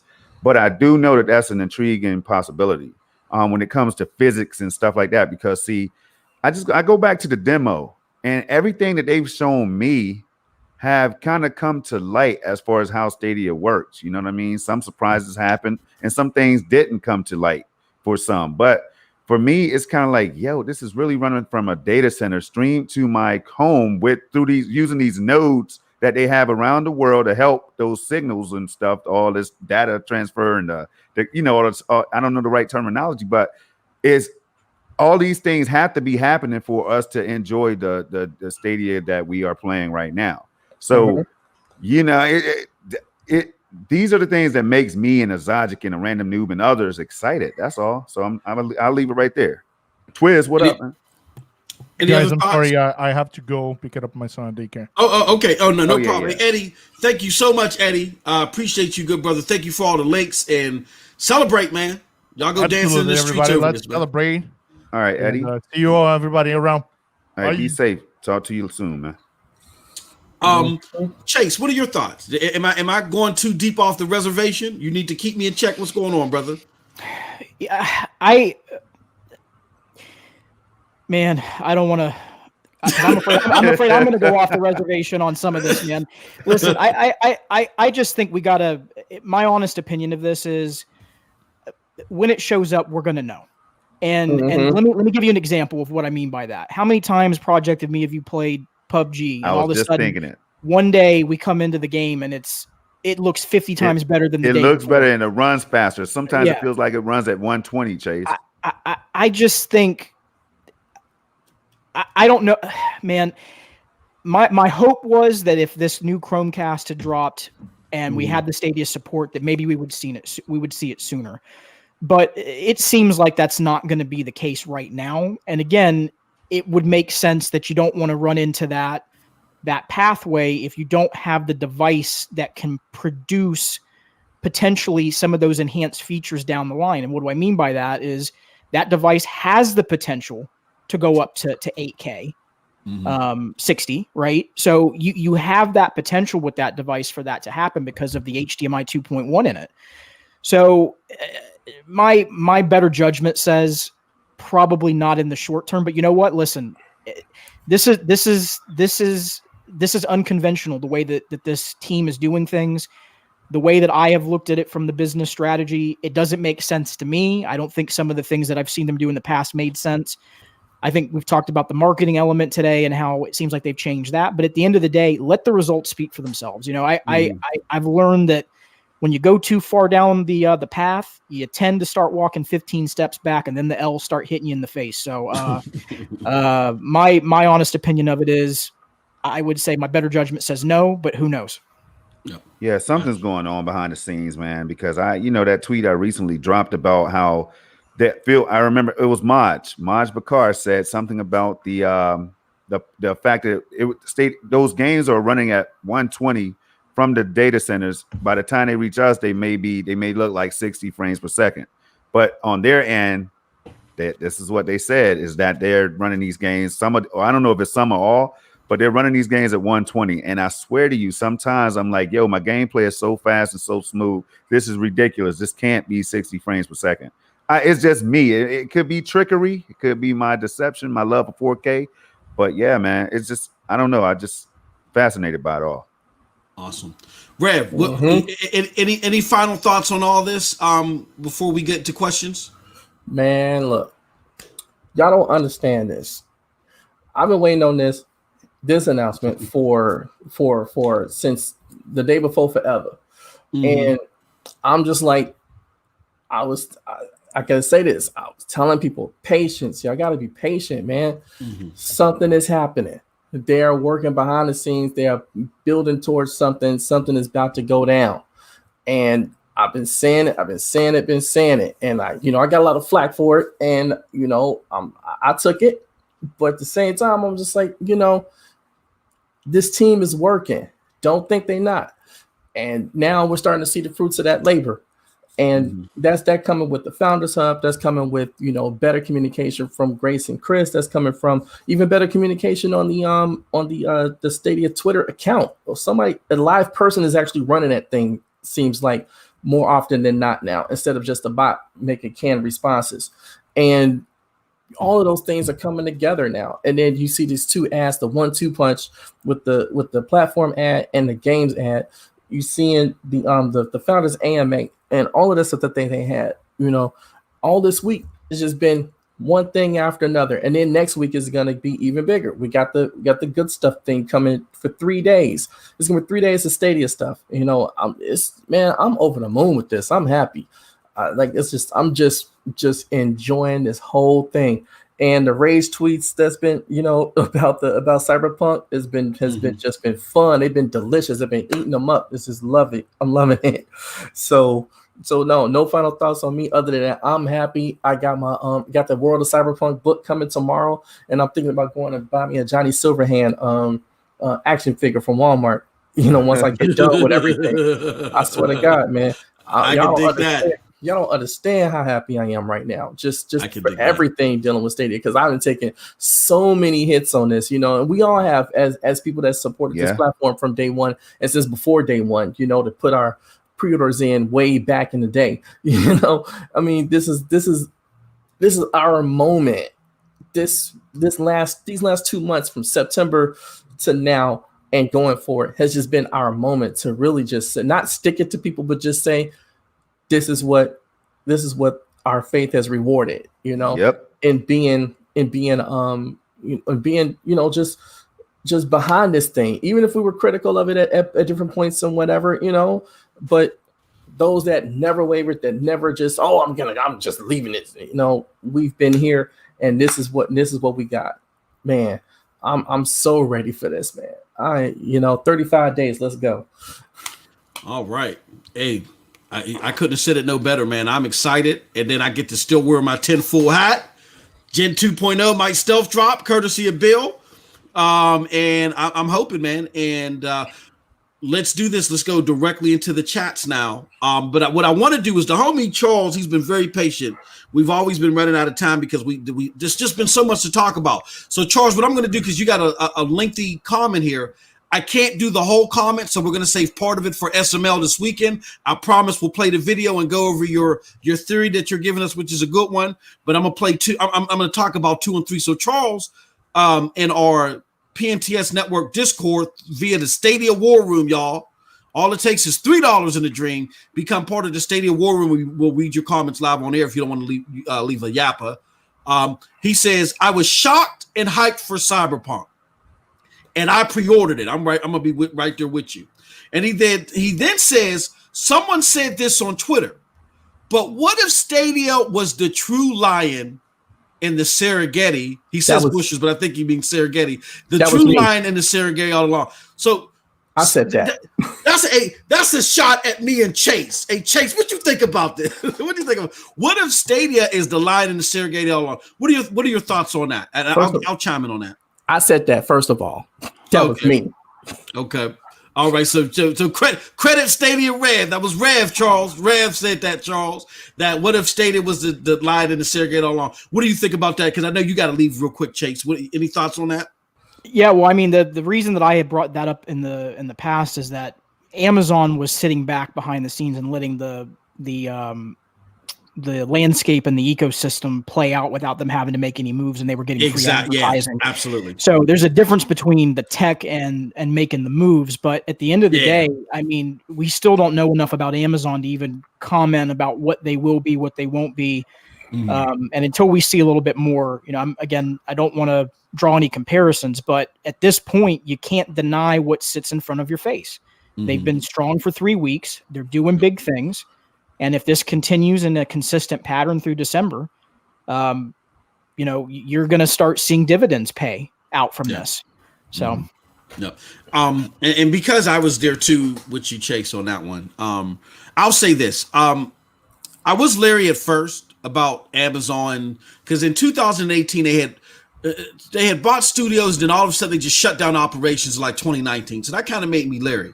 But what we were talking about, Chase, as we talked about it on Stadia Talk and so forth, is that you can't ignore, number one, Amazon's war chest, and number two, the saturation that they have with Fire. But I do think as we're starting to see some things that, with Crucible and some other things, they're going to be contentious. There's no doubt. I mean, we can't take that away from them.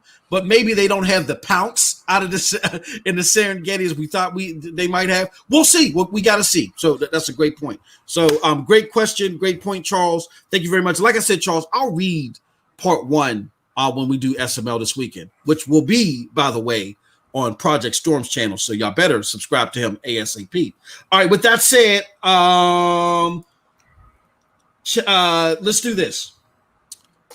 Let's start getting into questions. Storm, if you can, pull out the big questions and we'll answer them for the next few moments. Look, forget the questions. I'm seeing so many remarks right now that I could just call out, man. As like this one right here. Let me see. The homie, your boy Twist says, "What's a Stadia?" You know what I'm saying? That's very important. Very important. Yeah, that's an important question right there. But I don't think we have enough time to go into it right now, though, Twist. Yeah. Lloyd says, when you aren't wearing the tinfoil hat, put it on your Wi-Fi access point for extreme frame rate. See, that's something that I might have to consider. You know what I mean? Because I'm after those. I just bought that Samsung Q80T. See, man, I'm just a sucker for it all. I'm sorry, y'all. But it makes a big difference though. Lower input latency and all that. Let's see. And you all are gonna help because the chat is ridiculous right now. It is. Let's see. JXR, I hope things go back to normal by next summer. Wouldn't it be awesome for Stadia to have an E3 presser?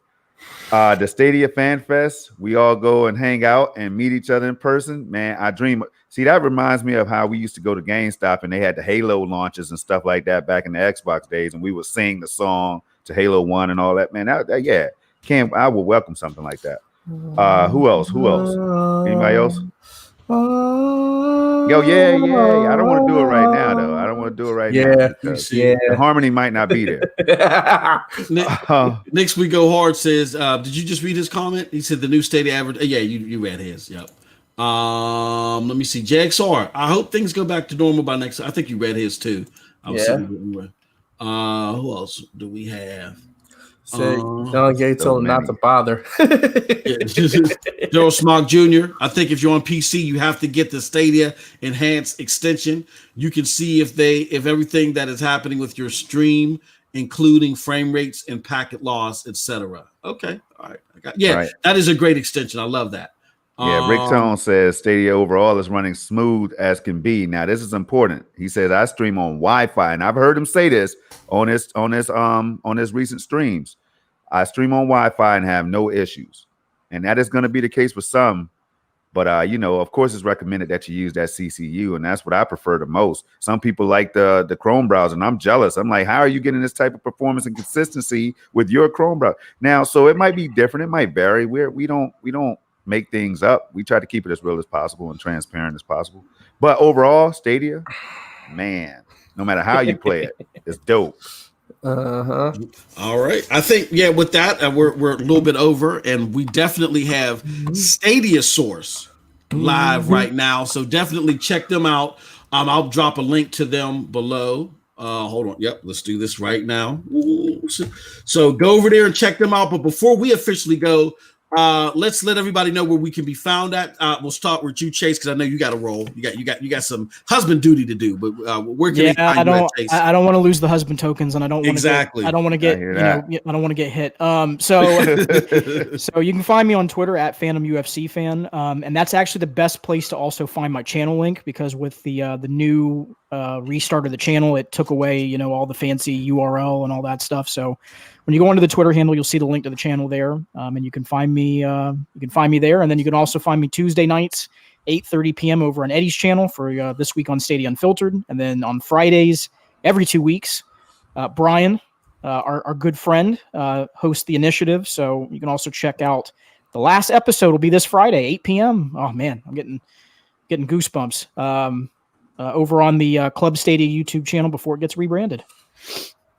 All right. Homie Rev, where can everybody find you at, my good friend? They can find me at the crib. Look,